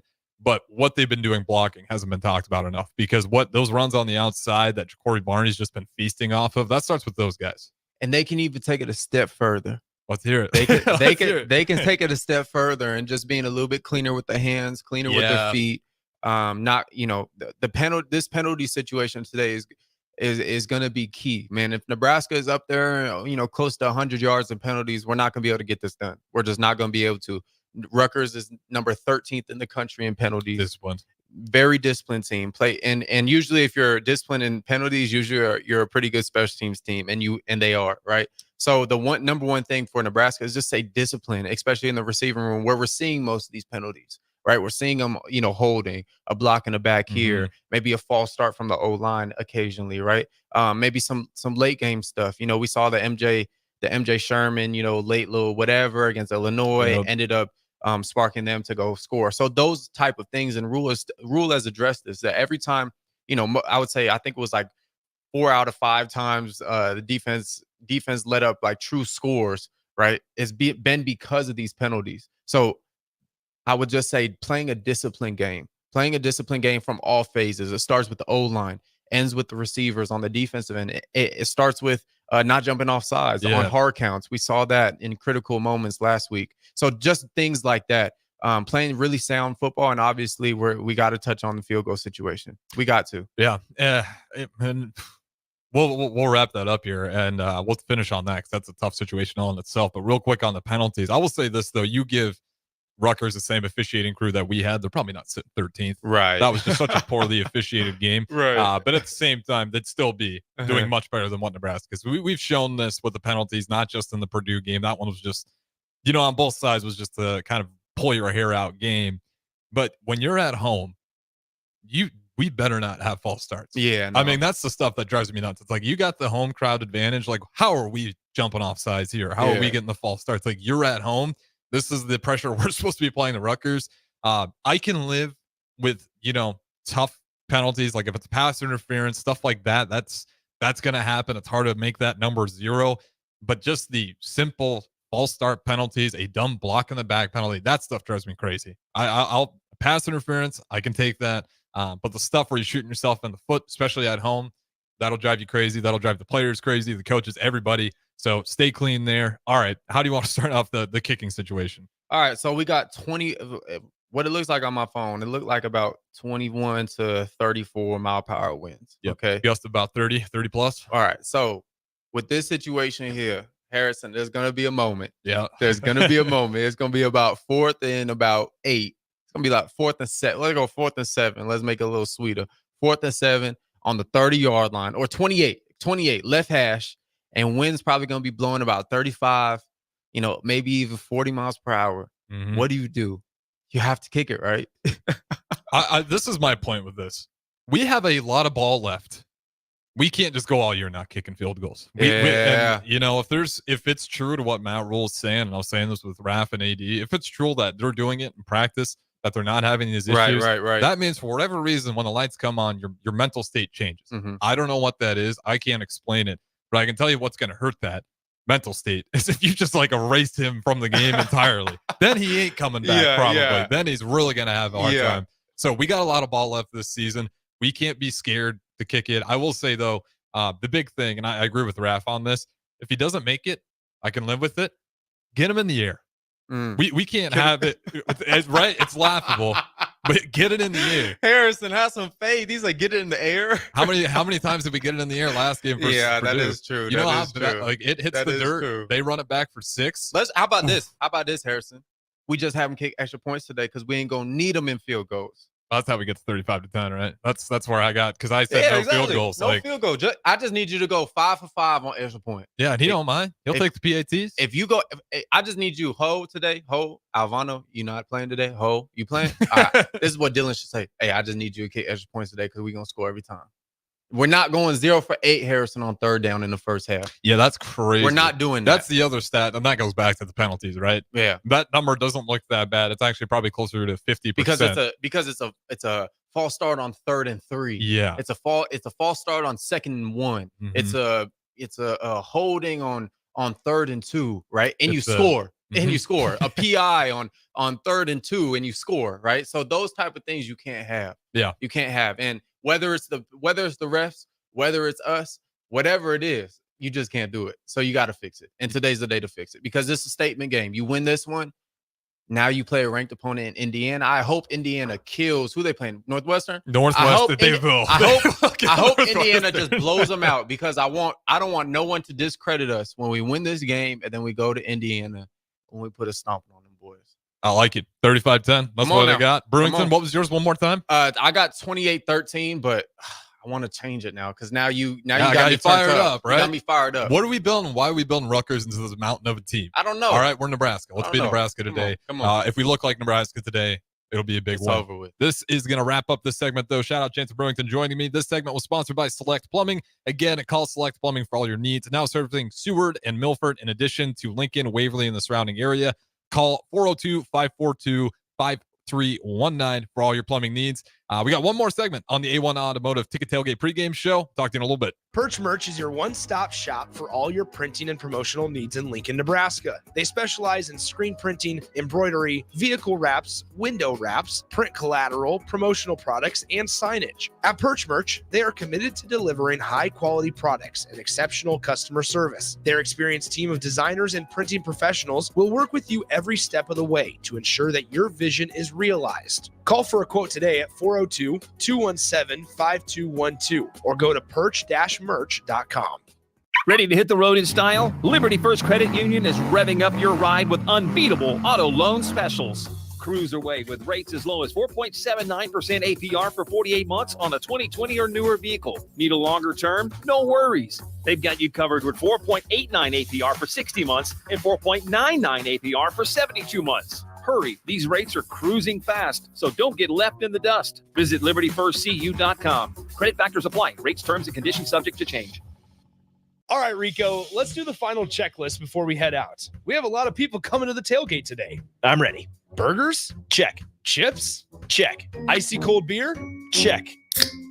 Except this one. I'm forgetting something. Wait a second. Where's the Führer's cheese spread? I can't stop eating it. Rico, Relax. I always pack extra. It's the biggest hit of the tailgate. For the best appetizer, party dip, and tailgate snack, load up on Führer's cheese spread today in most local grocery stores. Hi, everyone. Kendall Warnock with A1 Automotive in downtown Lincoln. If you're looking for an automotive repair facility you can genuinely trust, we would be grateful for the opportunity to earn your business repairing your vehicle. We have ASE master technicians and qualified to work on a variety of vehicles from Hondas to Porsches, Jaguars to Toyotas, and Chevrolets to Fords. We pride ourselves on customer service and relationships, and we would be grateful for the opportunity to serve you. Give us a call at 402-477-4660. A1 Automotive, always honest answers. Wall to Wall Wine and Spirits is your place in North Lincoln to go for all your needs in wine, spirits, and beer. They also have a large variety of cigars in their walk-in humidor, and they have a top-notch walk-in, temperature-controlled, high-end wine bar. Plus, you can enjoy free samples from their tasting book. There's only one place to go for all your needs for wine, beer, spirits, and cigars. Wall to Wall Wine and Spirits on North 27th Street in Lincoln.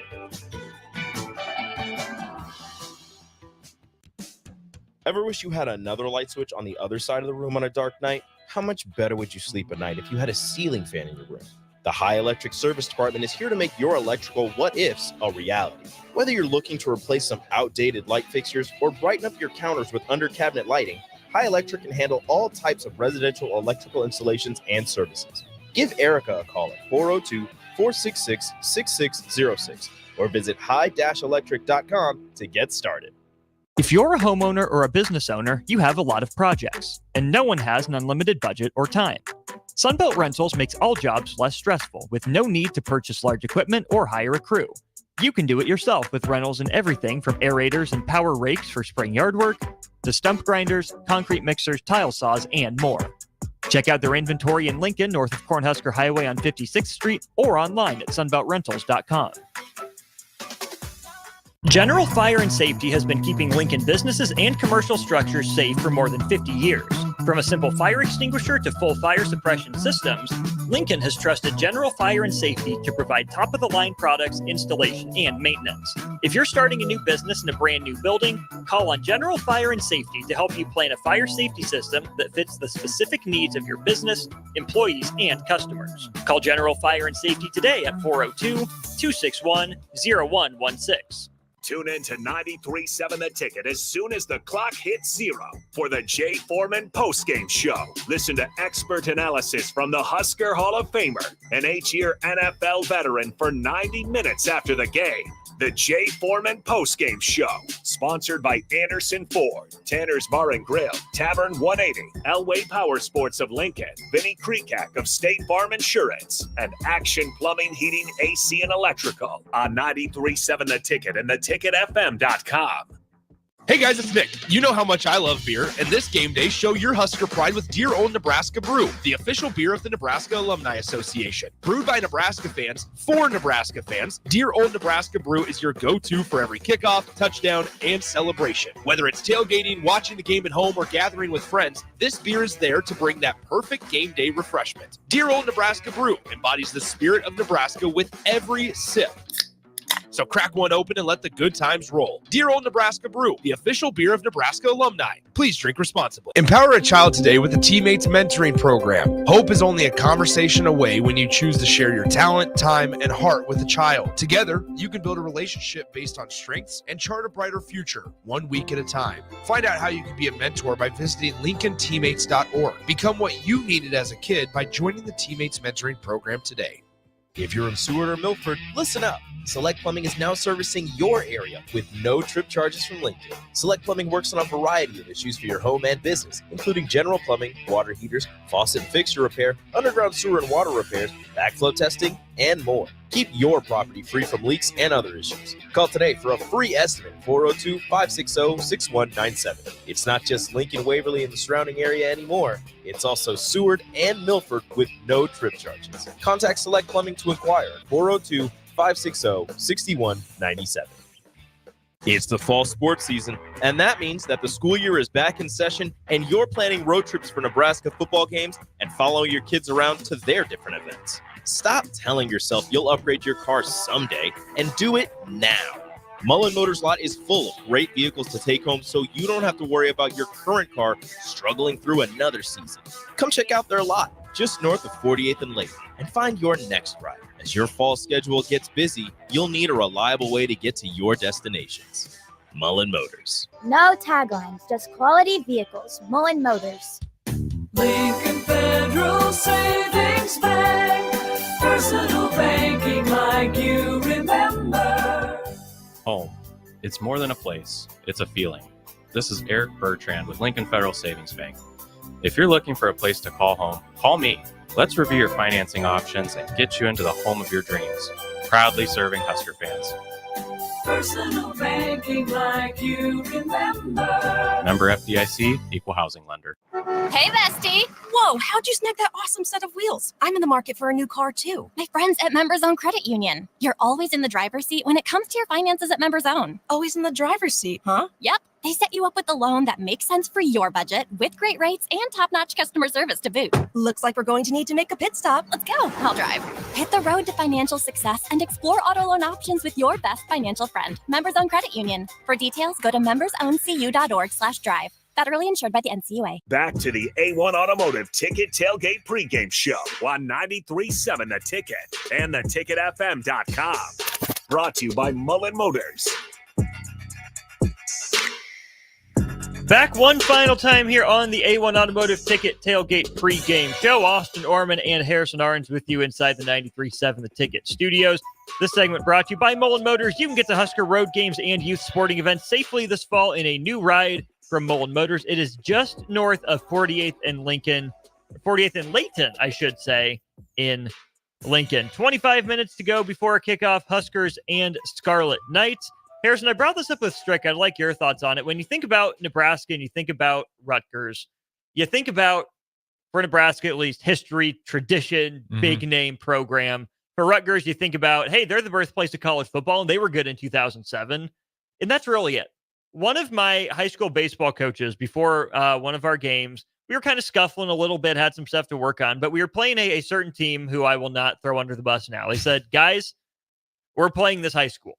You don't lose to this high school. Rutgers has 11 guys questionable for the game, including 2 defensive starters and 2 offensive starters. Maybe it's arrogant of me to say, but I'm kind of in it's Rutgers. You don't lose to Rutgers mode right now. Yeah, I'm not too far off, and I've been a little bit surprised by us building up Rutgers into this mountain of a team, right? You respect them because they're undefeated.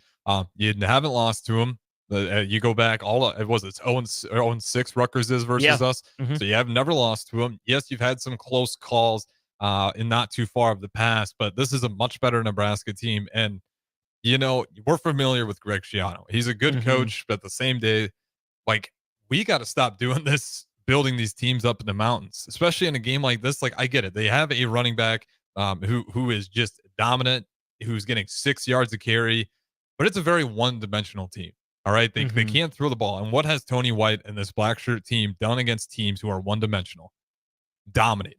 Just flat out dominated. Choke the life out of them. Exactly. Colorado, they want to pass it a lot. Well, if they one-dimensional, we know they can't run. We run away with that game.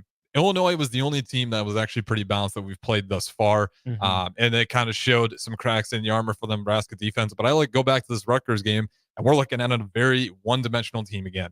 And especially in windy weather, it's not like they wanted to throw the ball anyways. And now, especially today with the wind, they're going to run the ball. If you're Tony White, it lets you load up the box. And we're getting to the point now in the season where we're especially seeing it on the outside. We can trust the guys a little bit more out there by themselves. We go man coverage. So this is a game for me where it's like, let's not forget that we're Nebraska and we haven't lost to these guys. And that this is not Ohio State. This isn't Penn State. This isn't a world beater in the Big Ten. All right. This is a middle tier. So we'll see how the season plays out. Maybe they do climb up in that upper tier, but this is not a fantastic football team that we all need to be tucking our tails. On top of that, we're home. Like at some point too, that's got to matter for Nebraska as well. It was brutal losing in that 400th consecutive sellout. You have to defend your home field. As much as it sucks, I think that was a slap to the face for this Nebraska team. I think they've kind of rebounded since. Maybe it took them a little bit in that Purdue game, just getting through the frustration of the officiating too. But you certainly saw that at the end of that Purdue game. I want to see this team just go out there and not be scared. And I think if that's the case, you're going to see a very dominant performance from the Huskers today. Losing the last home game against Illinois should be enough fire, I would think, to get a do-over. You don't get those very often in college football. So the fact that you have one in front of you is an opportunity Nebraska should be chomping at the bit to take advantage of. Harrison, how many passing attempts do you think Ethan Kaliakmanis has for Rutgers this year through 4 games? Oh, let's see. Through 4 games, he's probably averaging anywhere around 15. I'm gonna put him in probably about 60, 70. I'll go 70 attempts. He's at 96 attempts through 4 games, so 24 pass attempts per game. Kyle Monongai, guess how many rushing attempts he's at? 4 games as well. I'm going to go, he's probably up there in the 90s. He's at 97. 97. If you just take the starting quarterback and the starting running back, Rutgers is at a 50-50 run-pass balance. Except then you have another running back with 33 carries, one with 23. Ethan Kaliakmanis has also run the ball 20 times himself. Rutgers averages 44 rushing attempts per game to 24 passing attempts. That's essentially what Northern Iowa did to Nebraska. Illinois was pretty much 50-50 there. But even Purdue, right? Card through it because Purdue was down in the second half, but Purdue stuck to the run, especially in the first half in a 0-0 ball game. This is the 4th straight opportunity for Nebraska against a team that's put its identity on running the ball. This is the 4th straight opportunity for Nebraska to go out there against a team that wants to control the clock. As you look back at the last 2 games that Rutgers has played, Virginia Tech, kind of a dark horse, sneaky. I still don't know what to make of Virginia Tech. I'll be flat out honest. Right. Before the year, they're a dark horse ACC playoff contender. Lose to Vandy. Lose to Rutgers at home. And then Rutgers hosts Washington just 6 days later in Piscataway and beats them 21-18. Both of those teams moved the ball on Rutgers. Yeah, and then what we should say, I don't know how Washington only got 18 points, but they had over 500 total yards. I think it was like 520 plus yards. And you only got 18 points out of that. Yeah. And this is the thing for Nebraska, especially with the field goal, and I'm sure we'll touch on that because everybody has. It's been the fun talking point before this game. We got to make sure we get 6, not 3. Like, it's very important today, especially with the wind. Even if we had a great field goal kicker with this wind, you want to get 6, make it a nice PAT. And I will say having just not being so one-dimensional helps out a lot. I still got some issues with some of the play calls in the red zone. I hate the fade pass. I really do. Thank you. I just think, you got 4 downs, run it 4 times. You'll probably get in there at the end. You would think, even against a stout rush defense like Rutgers, you did it against Purdue, who is not good against the run last week. But I think this is a building block. Nebraska goes on the road against Purdue last week. Sloppy first half. Some of it was on Nebraska. Some of it was just kind of game flow. Yeah, refs are seeing ghosts a little bit for part of it. And both sides, right? Both sides are going through it. But it just felt like a very Big Ten West game last week, even with the Big Ten West gone. And that's kind of what Rutgers is, right? They were stuck in the Big Ten East physically, but spiritually, they were always a Big Ten West team. Jay's said it. Strake has said it. I'm sure plenty of other guys on the station have said it. When you get into a game with a team like that, it is so difficult to rise above it. You just get dragged down into the muck and mire. And Nebraska's won a couple of those games before. In the series, you have a 27-17 win. You have a 28-21 win where Nebraska had over 600 yards of offense, but they allow a kick return touchdown. They fumble 5 times, lose 2 of them, and throw 2 interceptions. Then I believe it was the most recent win for Nebraska 2 years ago. You're down at half. You come back, you win 14-13. Yeah, that's Casey Thompson and Trey Palmer. And then Anthony Grant trucked the guy on the far sideline. That was the early in the second half. That was very similar to what Brian Boom, Ring the Boom Bushini, as Jay dubbed him, did in that Purdue game. I mean, that's when the fire left. So you do need some of those big hit plays. Just fire everybody up. Right. And you're at home against a team that you cannot allow to dictate the style. Rutgers took advantage of other teams' mistakes. And that's really what Nebraska is still trying to clean up, right? Rutgers is fine athletically with all their starters questionable. They shouldn't be better for you man to man. As you line up across the board, it should be Nebraska's advantage. But the longer you keep Rutgers in the game, the more they're going to say, thank you very much. We'll take it. And even if they only capitalize once or twice, it only takes you not capitalizing once or twice. And hey, you're looking up at them on the scoreboard and they're starting to choke the life out of you. Yeah, Greg Schiano, he's almost got a page out of Iowa's book in that. And he understands it's like the special teams, for whatever reason, and that's why it's so frustrating for Nebraska fans, especially whether you love Bo Pelini or you wanted him to get fired. His special teams were always solid. I mean, that was an era we always dominated, and that's how we consistently got 9 games. Yes, we've had great defenses with it. We had some really good offenses, but the special teams was always good. And when you can win 2 out of 3 phases of the game, that's why everybody scratches their head with Iowa, how they win so many games. They win on defense, and they win on special teams. Yeah. Game in, game out. That is very Rutgers-esque. They always are. I mean, that's Schiano's kind of one of his staples. You look at what they're able to do, and even just turning some of those special teams, opportunities into points. When it comes to block field goals, like they're very good at that. And that, was kind of why you maybe hold your breath a little bit for our special teams, because it's not even, just the field goal kicking. We've had some times. I love Brian Bushini. I love that he's able to make these tackles. how's it getting him this many times though? Like he's had to be that guy to make the big hit. And I'll give it to him. He loves the contact. Yeah. And it's not just, a puncher pushing him out of bounds. He's lighting guys up, but we've been leaky on coverage there as well. And on the same side, I want to see IGC take one back. I want to finally see it. I don't know, like, even if it's 20 yards, doesn't have to be all the way to the house, but we got to get better blocking there as well. So like the special teams, unfortunately, that's kind of the one side of the ball where I'm going to lean Rutgers because we just haven't dialed it up enough. We fixed some areas, but we can't really get explosive plays out of it yet. And that's IGC's finally got a confident punt returner back there who's not going to fumble it. But at the same time, you just said the magic words. Take it back. Take it back, Harrison. We got plenty of wood here to knock on here at the Ticket Studio. But at the same time, we got to be better blockers out there. I mean, you look at Johnny the Jet Rogers, you look at the Mornay Pearson, all the greats we've had. It starts with that just a split second, maybe even a couple seconds where those guys on the edge, they're blocking their gunners and they're giving you an opportunity to make a play out of it. Game like this, hopefully it doesn't come to that. But as we get into more and more Big Ten play, we're going to have to make some plays on that side of the ball because it gets too close. And we've seen it over and over and over again. That's how these close games typically end up finishing out, either a field goal or a big special teams momentum play. And that's, I think even that Oklahoma game not too far ago where we had that same, Oklahoma runs it all the way back. Like that stuff's bitten us so many times in the past. And taken back. Yeah. Ugh. Like it happens to us so many times. So at the worst case scenario, don't make any mistakes. Cherry on top, make a big play for once. Which is more likely to you, a kickoff return touchdown or a punt return touchdown for Nebraska? I'm gonna go punt return. I just think kick return's so hard. I think. Does college need the new NFL kickoff return rule? No. Do you like it in the NFL? I don't mind it. I really don't hate it. It's different, but I'm not so opposed to it. I guess I just don't like change.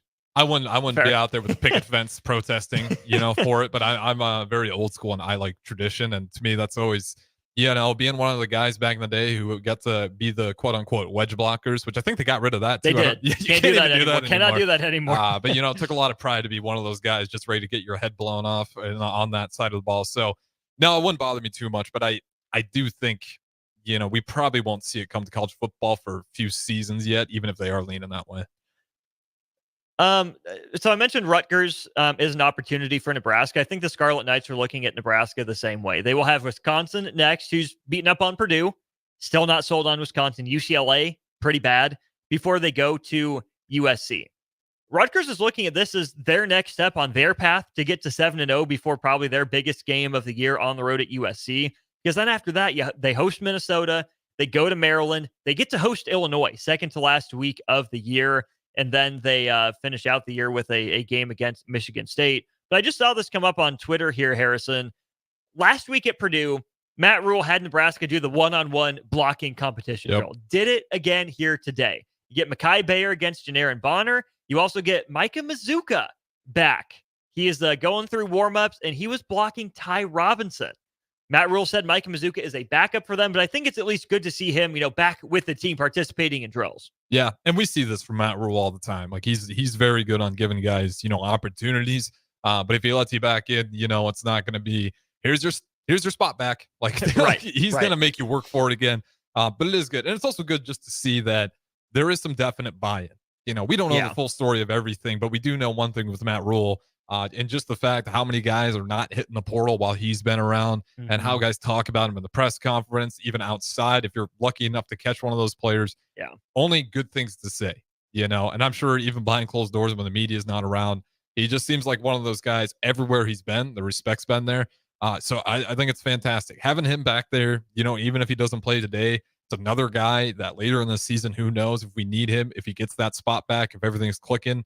But yeah, I don't know what to make of that drill. I'll be honest, like it's fun for me. But the way we started off that Purdue game, I can't say we necessarily worked and it fired us up. But hey, if it gets the guys fired up, I'm happy for it. I'm sure, especially at Memorial Stadium, if you're there seeing that, you're probably getting hyped. But yeah, it's just another one of those cool traditions. Now, Austin, I got to ask you, it's kind of been the question of the day when it comes to field goals. At what point do we have to be to where we say, you know what? We're not going to put you out there. We're going to go for it on fourth down. Is it, 4th and 4 where we start thinking about bringing him out there, or do we go for it every time? If you think it's anywhere between 4th and 5 and 4th and 1, we're going for it. What's that number for you? Man, it's to me, it's more about the position on the field, because if you have 4th and 11 from the 15-yard line, Let's put it at the 30. You're going for it. You're going for it. I don't think Nebraska has shown any ability to hit a field goal from that far.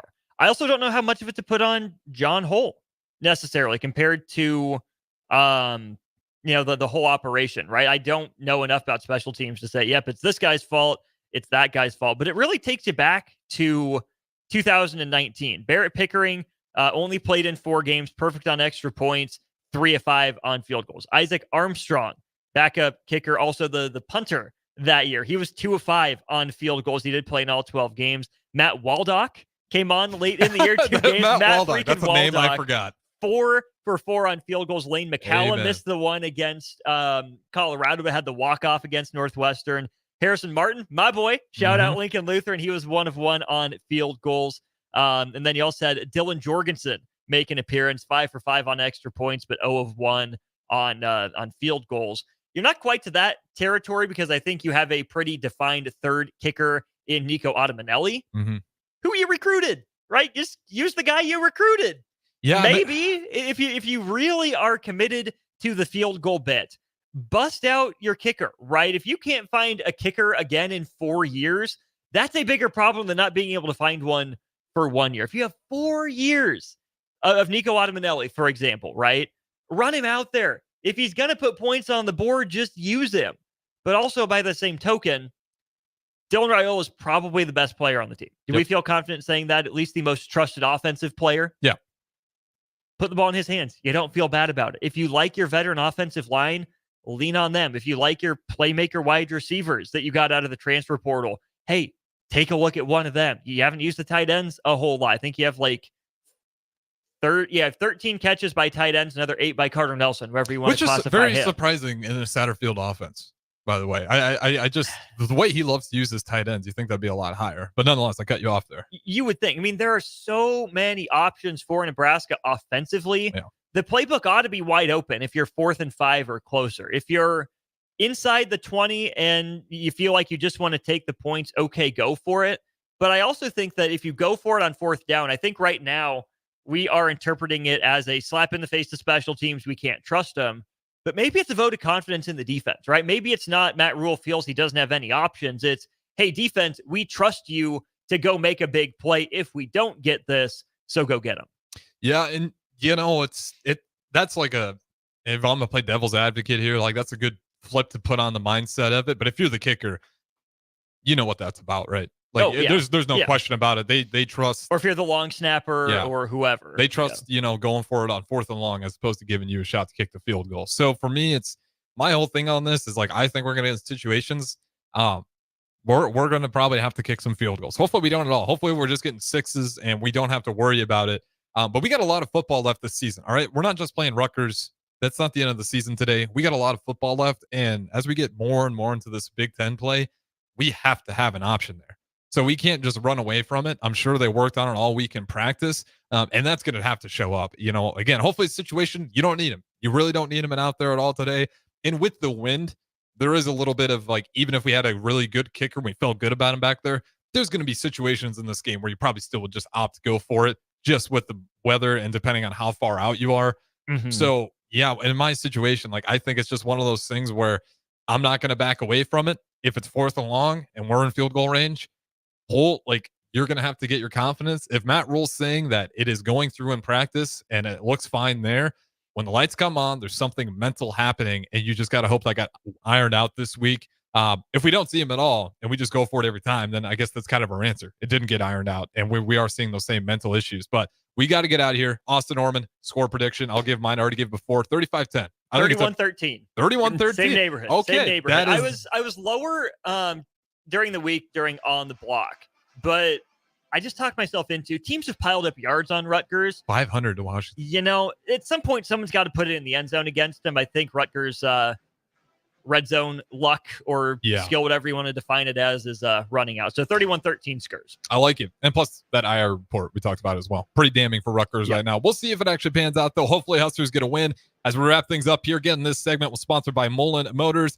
Get to Husker Road games and youth sporting events safely this fall in a new ride from Mullen Motors just north of 48th and Layton in Lincoln. Appreciate you guys listening. Be sure to tune in for the post-game show with Nick Sainer, Jay Foreman as soon as the clock hits 0. We'll talk to you guys later.